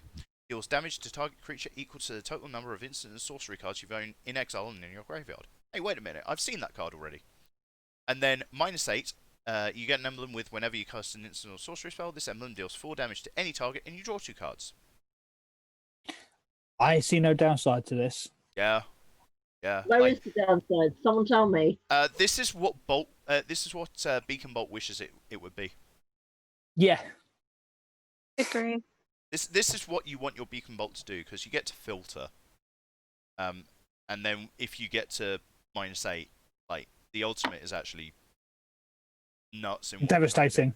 Yeah. Yeah. Ready. Ral, Storm Conduit. 2 blue-red for legendary planeswalker Ral. 4 loyalty starts off with, and it's got a static ability. Whenever you cast or copy an instant or sorcery spell, Ral Storm Conduit deals 1 damage to target opponent or planeswalker. +2, scry 1. -2, when you cast your next instant or sorcery spell this turn, copy that spell. You may choose new target for the copy. That +2 alone is worth it. Yeah. So what this is it's a copy spell that filters the top of your deck when you don't actually need to copy stuff. Yeah. The static ability is pretty decent as well. The static ability is also worth it, especially if you're storming, because Storm puts copies on the stack. It does. It really does. It sure does. We like our Ral. And as George did note earlier, it does go infinite with Expansion Explosion. It does. So, you know. So, combo piece, manipulation for Melek, and generic value. Yeah, absolutely. Plus, copying a Time Walk spell. Try not to spill my...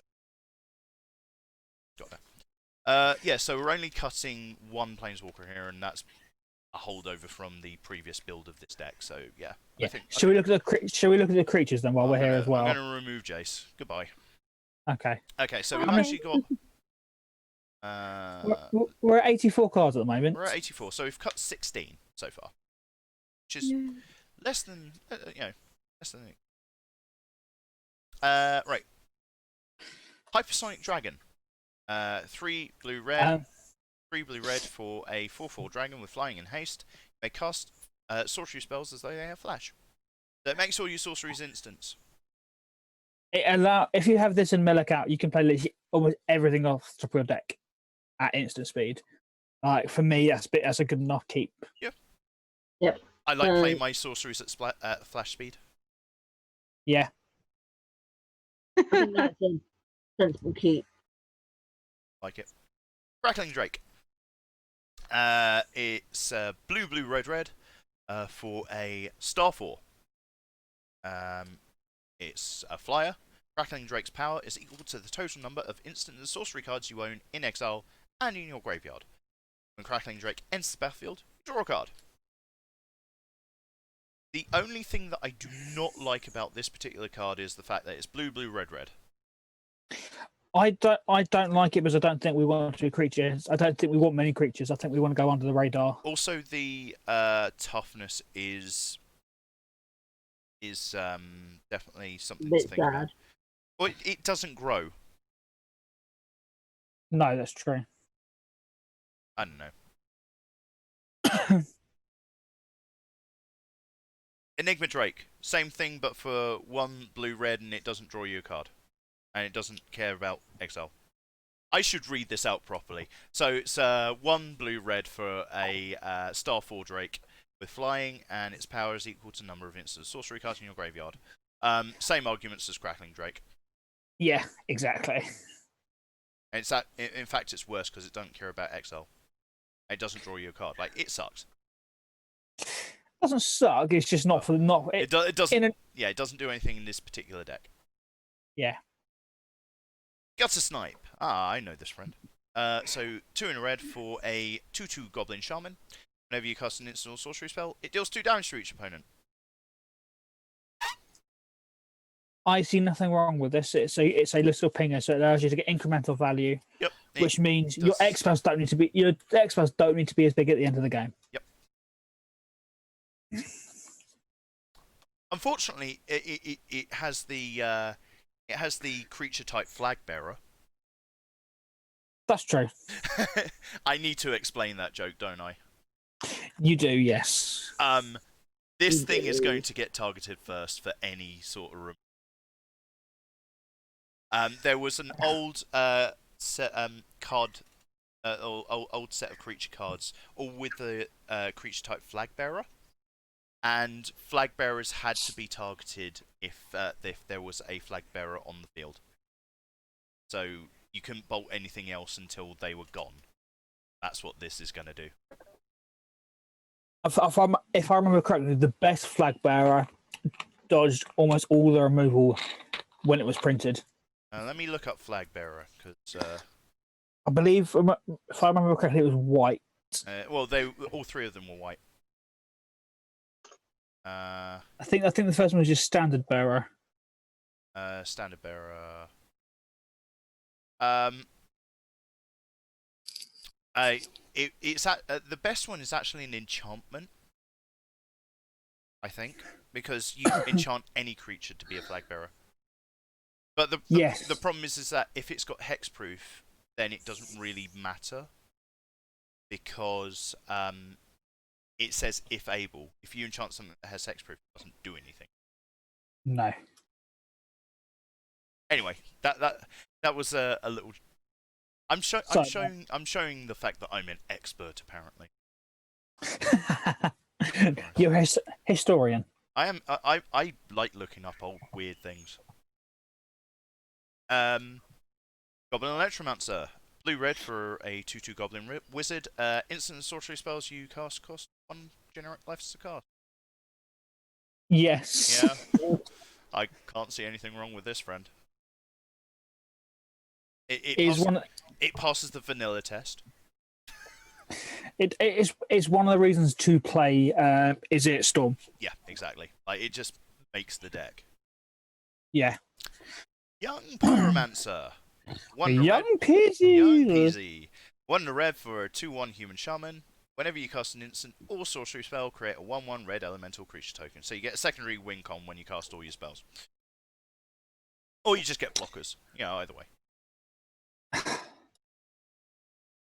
I'm on the fence. Are you? Yeah. Just because we're trying to build a Storm, a big X deck. Is young Pyromancer actually going to have You know what I would enough of an impact? You know what I would be more excited to have in the deck? Murmuring Mystic, because it creates flyers. I can see that. I'd rather create flyers than 1/1 elementals. It does cost 3 in a blue, I believe so. I've got. Oh, what is it? Murmuring Yeah, Mystic. three in a blue. 3 in a blue for So- a 1/5, so it blocks already. And then whenever you cast an instant or sorcery spell, create a 1/1 bird illusion token flying. So I'd rather run that than Young Pyromancer because you want to just have a bunch of blockers. Yeah, but haven't we got a tower round as well? I'm not sure Talran is correct in this deck, but maybe. So what does tower round create? I can't remember. 2/2 Drakes. Fly. Which fly as well. Yeah, they fly. Yeah, you're right. So what I'm going to say is, if you're looking at token generators for casting instants and sorceries, I'd have Mystic and I'd have Mystic and Talrand, yeah. yeah, Yeah. I wouldn't have a young Peasy, actually, thinking about it. yeah. Yeah. Alright. Yeah, it's a good card, but I think because It's a good we're card in a trying to different sort deck. Out, yes, I think if you're looking just to have incremental value, it's good. But if you're looking to try and win the game in one or two turns, it doesn't quite have a big enough impact. I think we might need to go to a BRB in a sec. Sure. We'll skim through the rest of the non-legendaries as quickly as possible, and then we'll go for a BRB if that's okay. Alrighty. Archaeomancer. 2 blue for a 1/2 human wizard. Ugh, don't like that stat line. But it says when it enters the battlefield, to return target instant or sorcery card from your graveyard to your hand. I like it. I like it. I like it. It puts a body on the board for blocking and it rebuys a thing. Yeah. Simple. Nivik Skill Mage. Blue-red for a 2/2 human wizard. 1 blue, draw a card, then discard a card. 1 blue-red, draw a card, then discard a card. 2 blue-red, copy target instant or sorcery spell you control. You may choose new targets for the copy. I like it. Yeah. I like the copy ability, and the card draw is nice as well. You know what's missing from both of those abilities? Tap. A tap symbol. Yeah. So if you have enough mana, you can do it again and again and again. Yep. It's beautiful.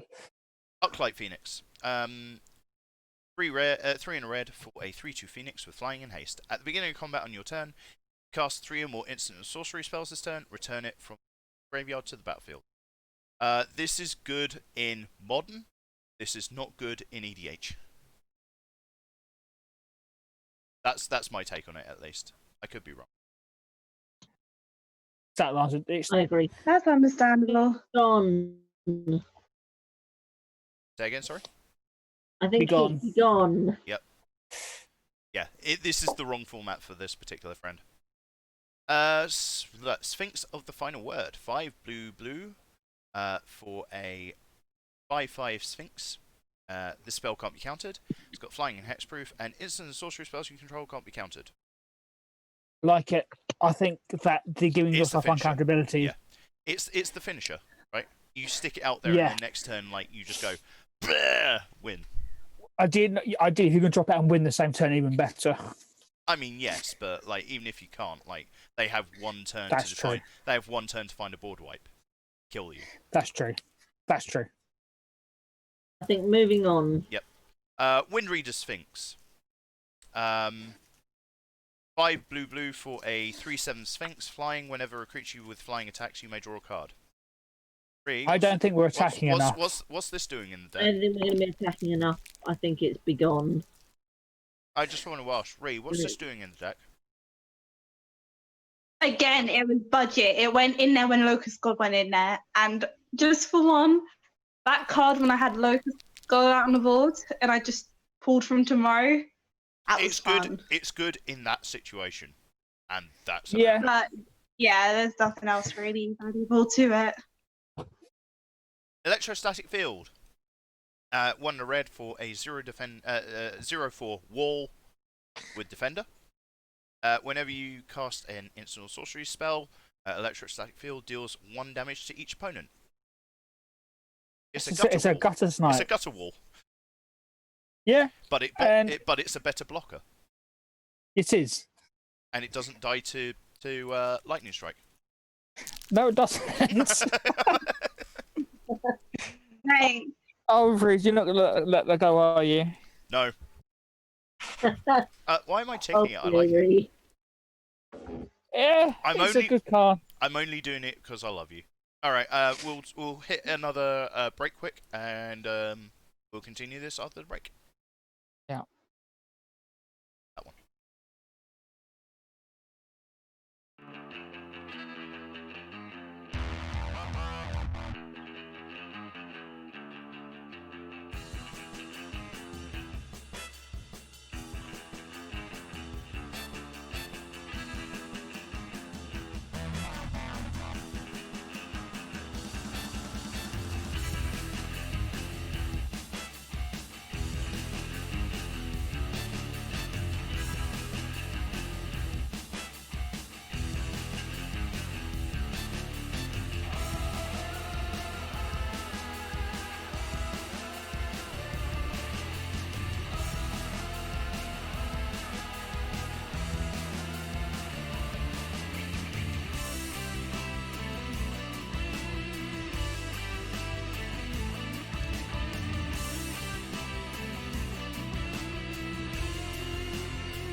And we are back from our BRB. That will be the last BRB of the evening, unless something major happens, like a meteor falling, in which case we might not be right back, but we will try and be back. I love your optimism. I love it. Right. I love that. All right. So let's remove those creatures. I guess we look at the legendary creatures next. Yeah. Yeah, makes sense. So starting with Niv Mizzet Perun. What?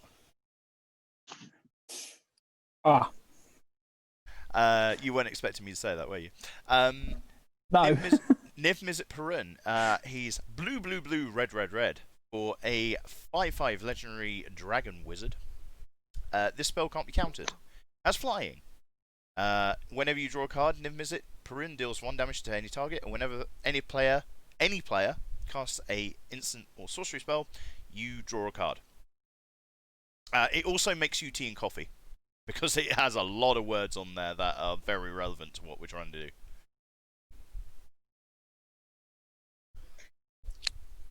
Now, I just like Niv Mizzet Perun and the other Niv Mizzet.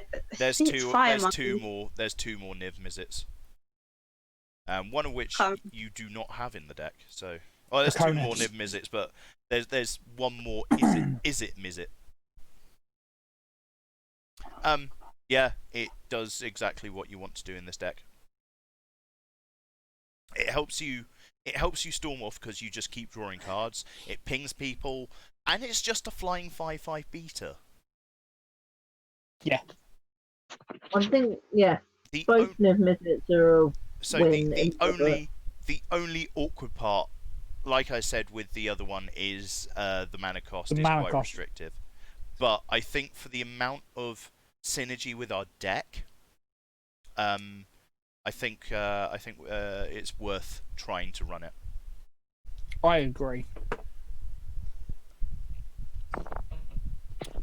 Moving on to Niv Mizzet the Firemind.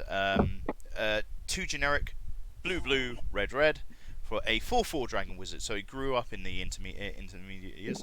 He's got flying. Whenever you draw a card, Niv Mizzet the Firemind deals 1 damage to any target, and then tap, draw a card. I like this one a little bit less than Perun. Yeah. Here's the thing though. Okay, yeah, it doesn't actually synergize with our deck as much. It does combo with the other Niv Mizzet, funnily enough. It does. I don't know why. I don't know if that was intentional, but because at that point you couldn't have 2 Niv Mizzets because they're both legendary. They would have both sacrificed the legendary when it was printed.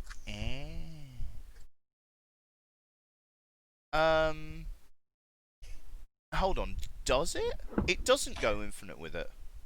No, it doesn't. No, it doesn't. It just synergizes really well. I will read it out. So sorry. Let's continue our discussion of Firemind. What do you guys think? I like it, but I can see a reason to cut it. I would run the other one rather than this one. If I had to choose between the two. Yeah, I can see that too. Because that one draws you cards. Yeah. Like this one draws you cards like when tap, but I don't know. Meredith, what do you think? Like them together are a perfect combo because it will hit people every time you draw cards. And yeah. At the end of the day, don't we want to hit people? We do, but we want to do it in one big thing rather than kind of. I don't know what that noise was, but that's what you're doing to people apparently. I'm tired. So like we either have them together or not at all.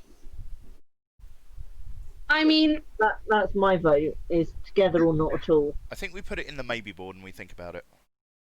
Yeah. I know that we're not doing general additions yet, but I just want to make sure that we're actually kind of thinking about them.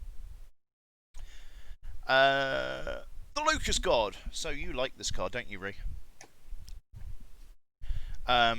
Flying. Sorry, I should read this from top to bottom.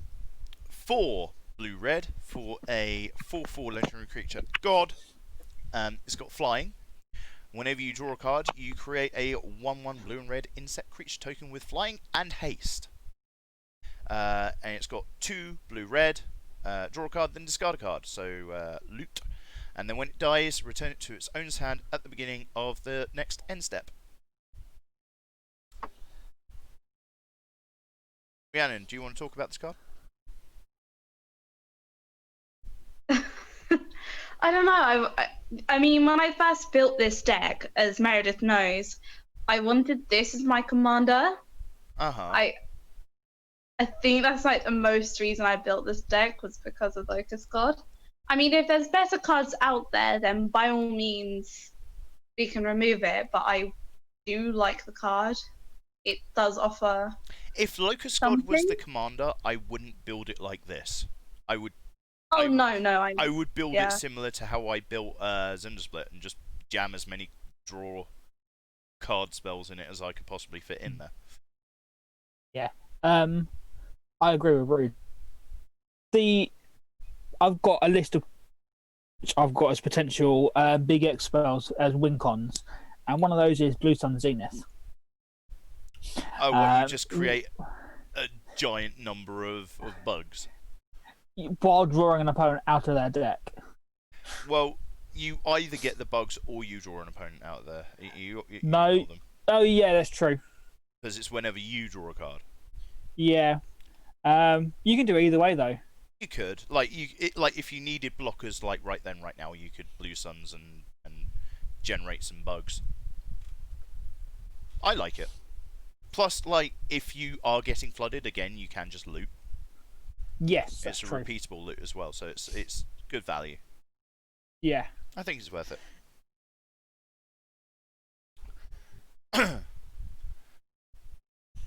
Tibor and Lumia.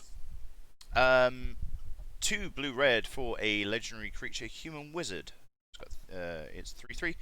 Whenever you cast a blue spell, target creature gains flying till end of turn. And whenever you cast a red spell, Tibor or Lumia deals 1 damage to each creature without flying. Doesn't do anything that we actually want it to do. It doesn't, unfortunately. Like, it's so close to being what we need it, but it doesn't say deal damage to each opponent or something like that. It doesn't. And that's the sad reality of this. Meredith? I think the sad reality is it's going in the bin. dustbin. In the bin. Yeah, goodbye. Talran, Sky Summoner, 2 blue. It's the scourge of EDH decks that hate control. Because people always basically build a counterspell deck around it. Drake Tribal. Huh? Someone needs to build a Drake Tribal deck with it. I assume that someone is me. No.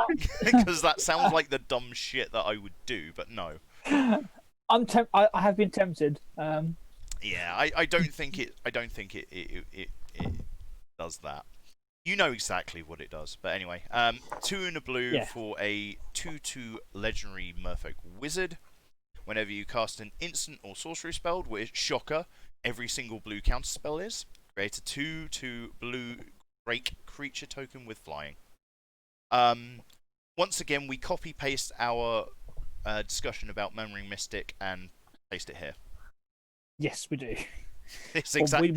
It's the same card. We discussed Talran at that time. Yeah, we did actually. And it's exactly the same thing. We like it because it makes flyers. So you do get a secondary win con of turning things sideways.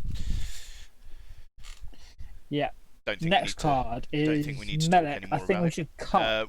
I think we should cut this one. It's 6 mana. It doesn't do anything. Doesn't win the game. Doesn't progress the board. You guys. All right. Moving on. And finally, for the legendary creatures, the it's God Eternal Kefnet. 2 blue for a 4/5 zombie god. I like that stat line. It's got flying. I like it even more. You may reveal the first card you draw each turn as you draw it. Whenever you reveal an instant or sorcery card this way, copy that card and you may cast the copy. And that copy costs 2 less to cast. And when it dies or is put into exile from the battlefield, you may put it into its owner's library forever from the top. Guys, where's the downside to this thing? I'm looking really hard, and I can't see any downside to having a 4-mana 4/5 flyer that allows you to cast things off the top of your library. It's a zombie. And that's a downside? It's technically a slave. Shut the fuck up. This card is nuts. This You card guys can see that I'm trying to build something decent. this and card then- is this card just, I think And then the thing that pushes this card over the top for me is the fact that it allows you to copy a spell and cast it. It doesn't cast out a pen. it doesn't cast the spell that you draw. Yeah. Pay without paying its mana cost. So an You X could- spell, you can still cast an X spell and get value off it. You could say it's miraculous. No, it's excellent. No, it's miraculous. Whichever. I have to explain that joke as well, don't I? It's no terminus. It is no terminus. So, what I'm making a reference to there is a mechanic called Miracle. Some cards have a Miracle cost on them, which is if it's the first spell that you draw in a turn, you can cast it for its Miracle cost, which is usually cheaper and also can be done at instant speed. Yes, it can. So that's the joke there. Right, the legendary land. Is it staying or going while we're there? Well, we'll leave the lands till last. It was just Enchantments. Find the legendary creature, that was all. Yeah, but we'll do the lands all in one go. Enchantments. Cool. Enchantments. That's a Dragon Age joke. Eye of the Storm. 5 blue for an enchantment. Whenever a player casts an instant or sorcery spell, exile it. Then that player copies each instant or sorcery card exiled with Eye of the Storm. For each copy, the player may cast the copy without paying its mana cost. Meredith. I'm just enjoying the fact that Rhiannon's dying at the moment. Meredith, you have some explaining to do for this one. Because this is your fault. Isn't it? Eye of the Storm is my doing. I'm sorry, guys. And But the reason I know to be this is that fair, I you have procured one built for it me as well, and I properly. haven't found a good place for it yet. So here's my argument against it. It's got a 5 blue in the corner. It's 7 mana and it does nothing. It's it does everything, though. It's Can really I add- funny. It's really funny. Can I add to that? Can I add to Rudy's argument against it? Go on then. If your win con is at instant speed, and your opponent is able to play an instant in response to the triggers you casting other things, they're gonna win the game before you. Yeah. We're playing a storm deck. I mean, Yeah. I mean, I know. yeah, in a casual game like 4 to 5 power level, it's absolutely fine. It's great. It's a really funny card. In a deck where we're actually trying to win, it just doesn't do anything. It does stupid things, and I love it. Exactly. It's a great card. It's a great card for fucking about. It doesn't do Just anything. not in this deck. Just doesn't do anything right now, unfortunately. Christ. Yeah, Oh. I know. I'm sorry. I'm not going to say a word on the next card because everyone knows my opinion on this card. Well, we I do, don't but like the it. chat doesn't. 1 blue for an enchantment. At the beginning of each player's end step, that player draws a card. If that player is your opponent and has 4 or more cards in hand, Fever Visions deals 2 damage to that player. Meredith? I hate this card with a passion. And Paul? I've hated it since it was in standard. Paul? I don't like it for this build. I like it. I like it. I like it because it's just card draw. Like, it's guaranteed extra cards. And it's also incremental damage. Yeah, but it's giving your opponents extra card draw too. Unless you jam Narset into your deck. Oh, God. Always have a consecrated sphinx. So if they draw, we'll draw notice, we'll draw 2. Ooh. Or you play George, have you just seen George's message there? That's amazing. Yeah. Thank you. At least here's my opinion. I believe George is on our side, thank you. Can I play Jinga Taxes then? No. Oh, Please, I Jinga own that Taxes. card and it's great, but oh my god, it's terrible at the same time. But they'll draw an extra card. They'll then have to discard it as well. Or As well as having no hand or Chains too of much in hand. Mephistopheles. On a blue creature. No, Chains of Mephistopheles. Oh my god, I have to. Oh, Sock just said that looks like a fun card. It is a fun card. Chains of Mephistopheles is not. Rude. Can you explain? Can you explain chains? What, without looking at it? Okay. Without looking at it, yes. So, if you would draw a card in your turn other than the first card you draw in a turn, you must first discard a card. If you have no cards in hand, you instead mill that card. Yes. I believe that's Basically. what that does. Basically. Yes. So basically, if you've got no cards in hand, mill a card. If Instead you've of got drawing. cards in hand, discard and draw 1. Yeah, I remember seeing like a flowchart for how this thing works. It's so bonkers. I'm so happy that I managed to do that from memory as well. It's a reserve list card. It's brutal. It's dumb. It's not a black card. So what you do is you cast Windfall, right? You cast this with Wheel of Fortune. What? Can someone check what George has just put in the chat, please? Oh, it's literally what you guys were talking about, chain of message. Chain of bullshit. Yeah. I have. Is it the photo I art? must read the printed text. And before we go back to the cards, there's one more that I want to put up just because the printed text is dumb. So every time a player draws a card, that player must first discard a card from his or her hand. If there are no cards in a player's hand, take top card from library and place it in the graveyard instead of drawing. This enchantment does not apply to the first card drawn by a player during the draw phase. George is challenging me to explain Sylvan Library with a Life from the Loam in the graveyard and chains on board. Well, first off, I have an H in my name. So Sylvan Library says in your draw step you draw 2 extra cards, then you can pay 4 life. It's a May draw. You don't have to draw with Sylvan Library. No, so let's just you have to draw 2 extra cards. No, Sylvan Library. You can choose not to trigger Sylvan Library. Let's have a look.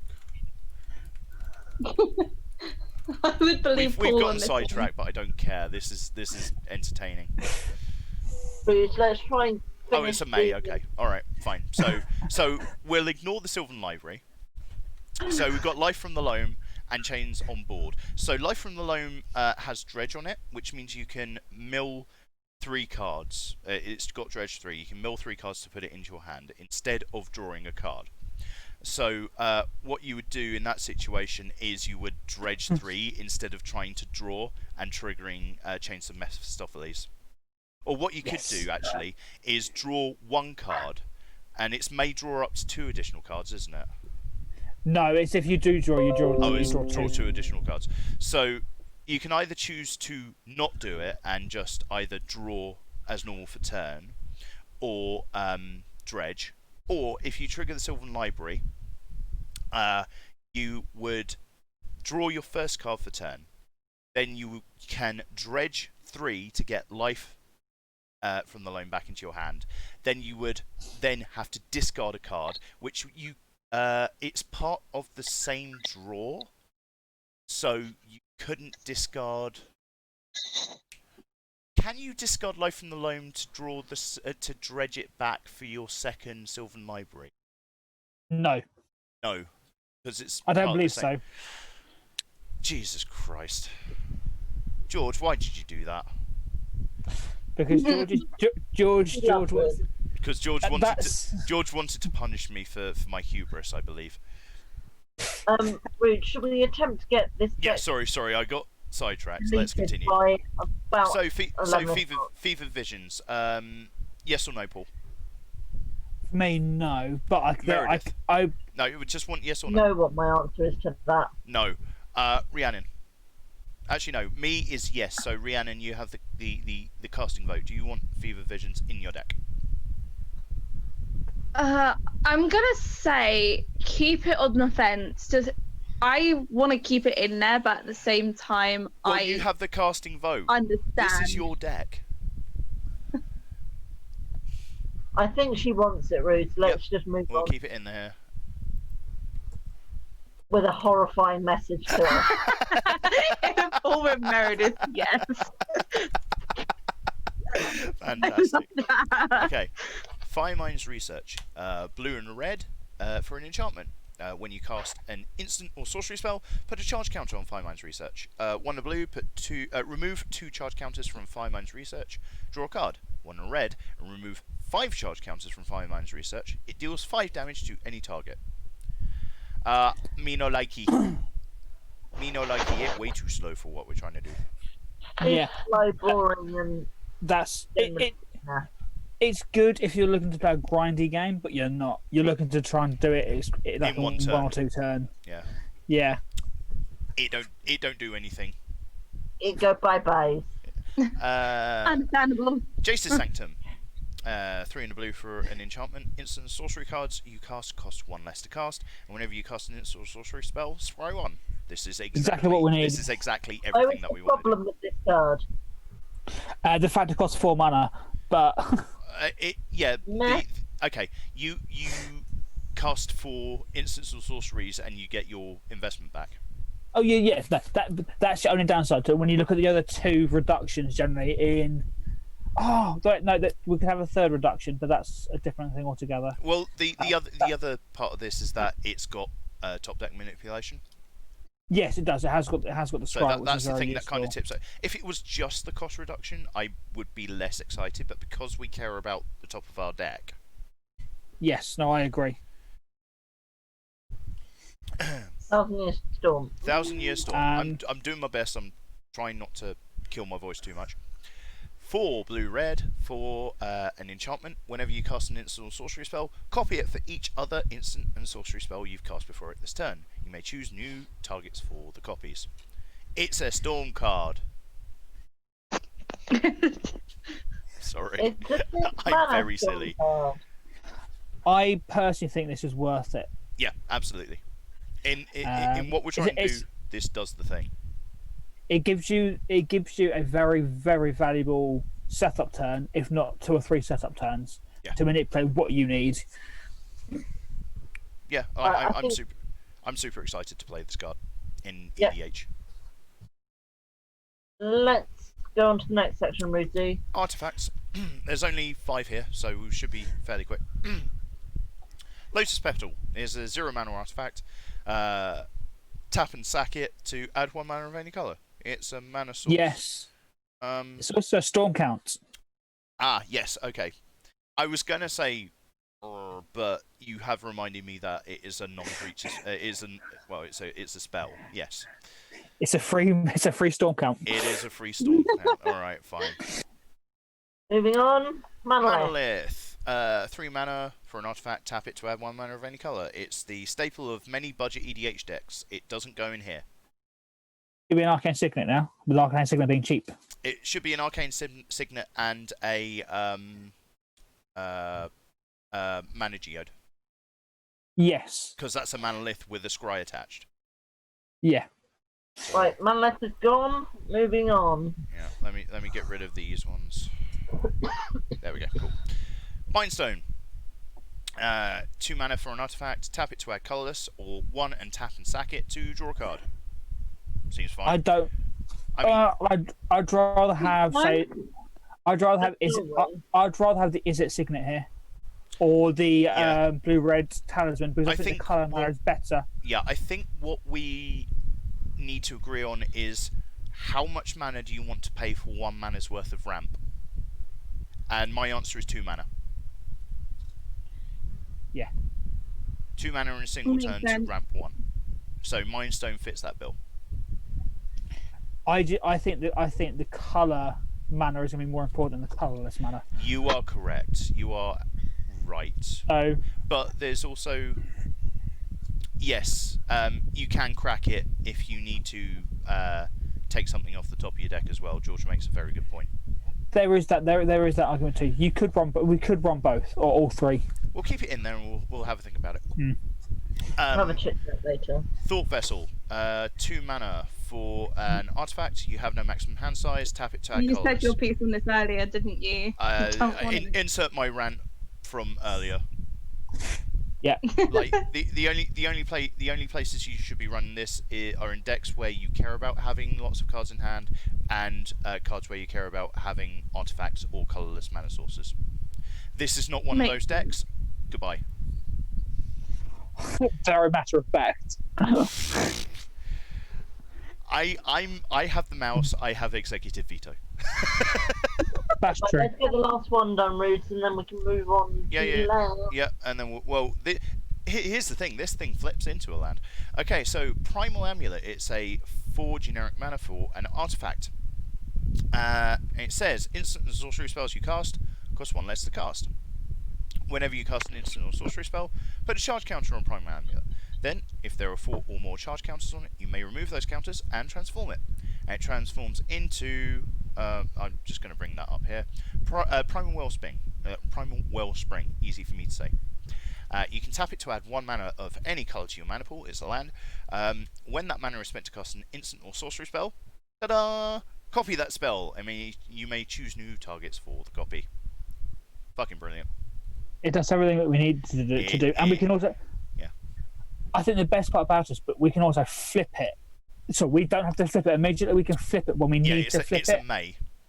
Like some of the flip cards from Ixalan where you have to transform it because they don't do anything on the front face on their own. Yeah. So they were forced to transform. This one does something on both faces, so it's a may. Yes. That was Yeah. the design philosophy that they went with, and it's perfectly fine. Like we can use it to cost reduce, and then when we need it to copy something, we flip it, and we're happy. 100%. I like this card. Me likey. Alright, moving on to lands. We're going to start with an island. So it's a land, and it taps to add blue to your mana pool. I like. I don't know. And there's 9 of them. See, it seems a bit basic to me. Wow. I couldn't resist. Just a little bit of fun to end the evening, right, Roots? Yeah. Let's cycle through these lands very, very quickly. Castle Vantress is a land, not a legendary land. So there's that. It's weird because Castle Vantress is a named place. So I guess it's just for like gameplay reasons more than anything. It enters the battlefield tapped unless you control an island. We're likely to control an island. Tap it to add blue, or 2 blue, and tap it to scry 2. It's a free roll. It's a land that does something if you have nothing better to do. Manipulates the top of your deck. Yeah, it's good. It's good. It goes wee. Fine, let's move on. Yeah. I'm sensing that Meredith wants to go to bed. So Meredith's a little bit sore, so she's okay, trying yeah, to... we'll finish this up as quickly as possible. We're almost there. Cephalid Colosseum is a land. Tap it to add blue, and it deals 1 damage to you. Ouch. Threshold. Pay a blue, tap and sack it. Target player draws 3 cards and discards 3 cards. Activate this ability only if 7 or more cards are in your graveyard. I think that would be better off in my Signal deck. I like it. I don't like it. I like it as an opportunity to draw 3 cards at the end of the game when you're trying to storm off and you just need cards for a blue mana and tapping two mana. Yeah, it's 2 mana. 2 mana. Draw 3 cards. Draw 3, discard 3. Yeah, okay. It's a little bit painful, but I see your point. It's an option. Yeah.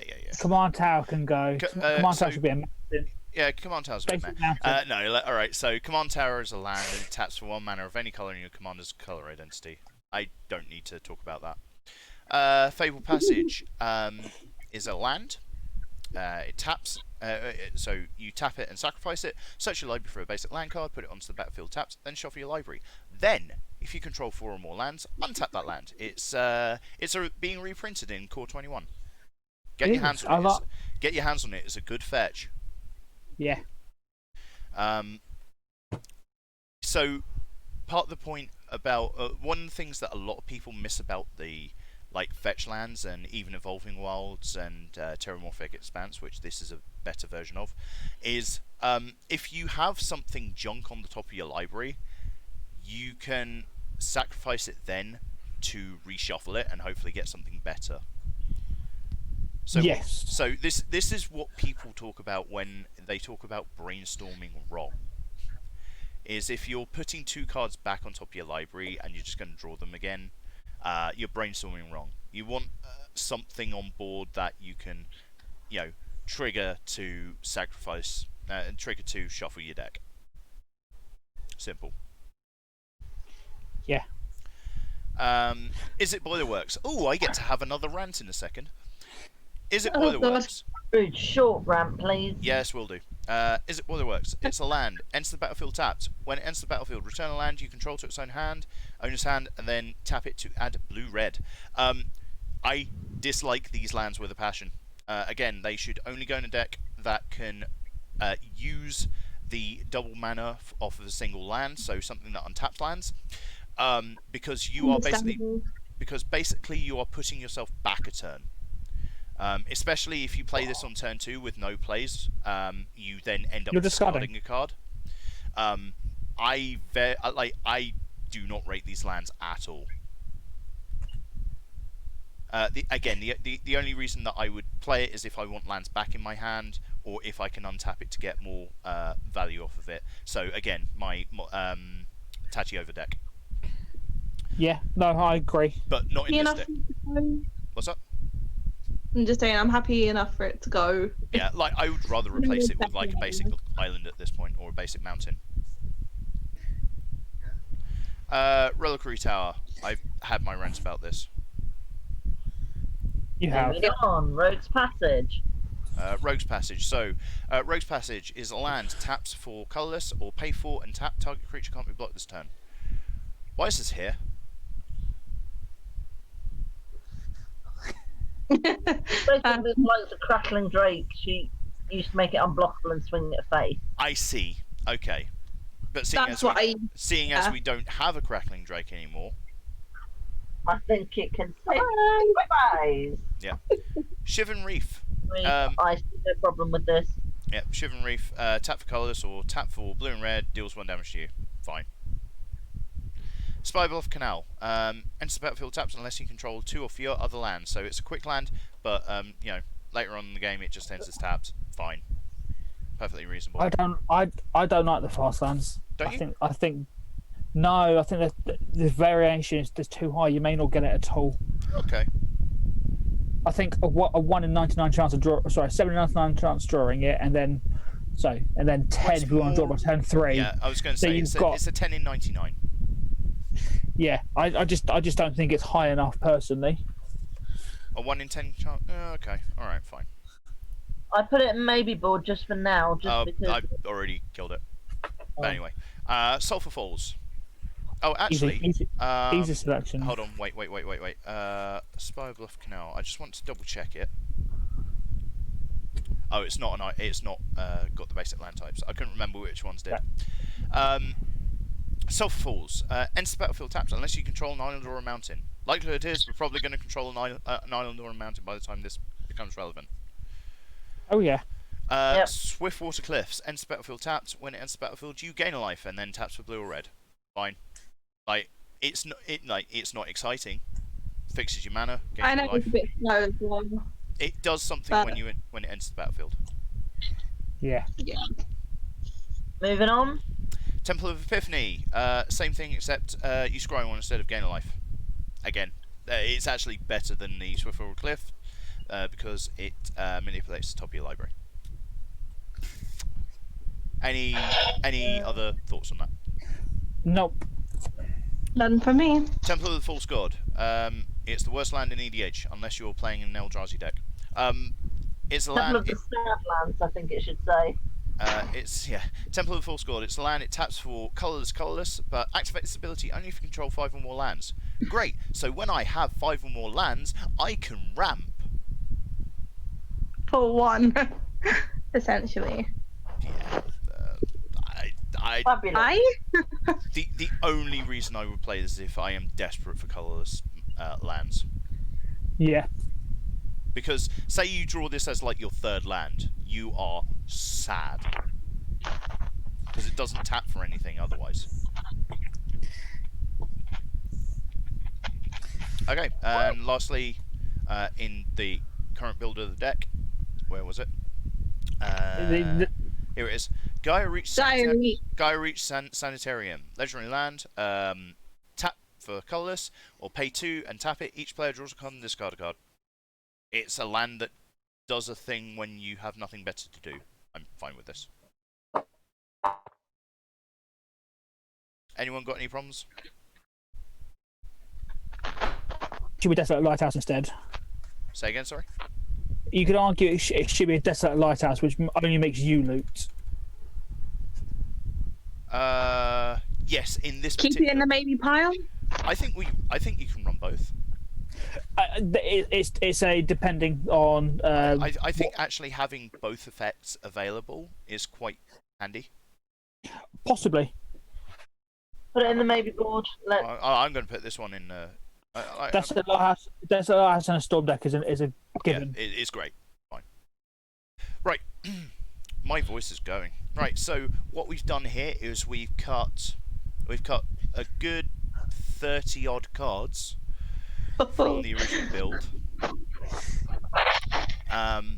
So what we're going to do, because Meredith is aching and because my voice is about to fail, is we are going to leave it here, and thankfully that means that we've got something to do on Wednesday, doesn't it, kids?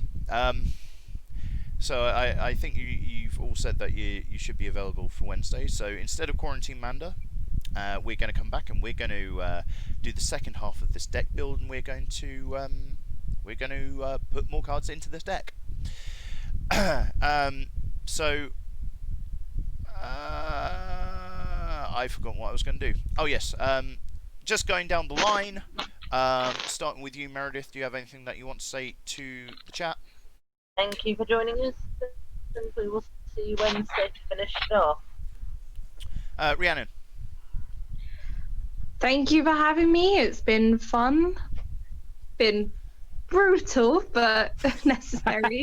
I'm sorry. Mad, but no, don't be. Honestly, this is good fun.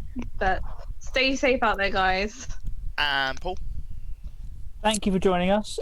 If you've got any suggestions of what we could add to the deck, or if there's anything else that you think we should have cut, just let us know. Yep. Right. So there's none of us are adverse to a little bit of conversation about card selection. I think we've proven this. So I'm just reiterating for everyone who's seeing it later. yeah, that's fair. So there's multitude of ways to get in touch with us. So we have up there in the banner, if you haven't seen it already, we have the Discord for JR Plays, which I think all these guys are on. If you're not, then why not? there's my Twitter handle up there. I will also be putting all our contact details that everyone is happy to share with down in the description on the VOD. And vast majority of people who are here actually know us in person as well, so you can get in touch with us in person as well, not a problem. Right, going through the schedule for the upcoming week. So, rolling back around to Tuesday, it says TBA down in the schedule. I've been working on something, so I'm going to keep that one a secret. And then rolling back around to Wednesday, it says Quarantine Manda. That is also not true. We're going to be finishing off this deck build. And then Thursday, we'll be going back to the long form play of Tales of Berseria. That is going quite well and is quite fun. The pirates don't do anything. And then rolling back around to Friday is Friday Night Magic. And that is it. I'd just like to say once again a huge thank you to Meredith, Rhiannon, and Paul for joining us. Thank you to you for joining us in the stream, in the chat, interacting with us. Super fun. And we'll see you on Tuesday. Cheers, guys.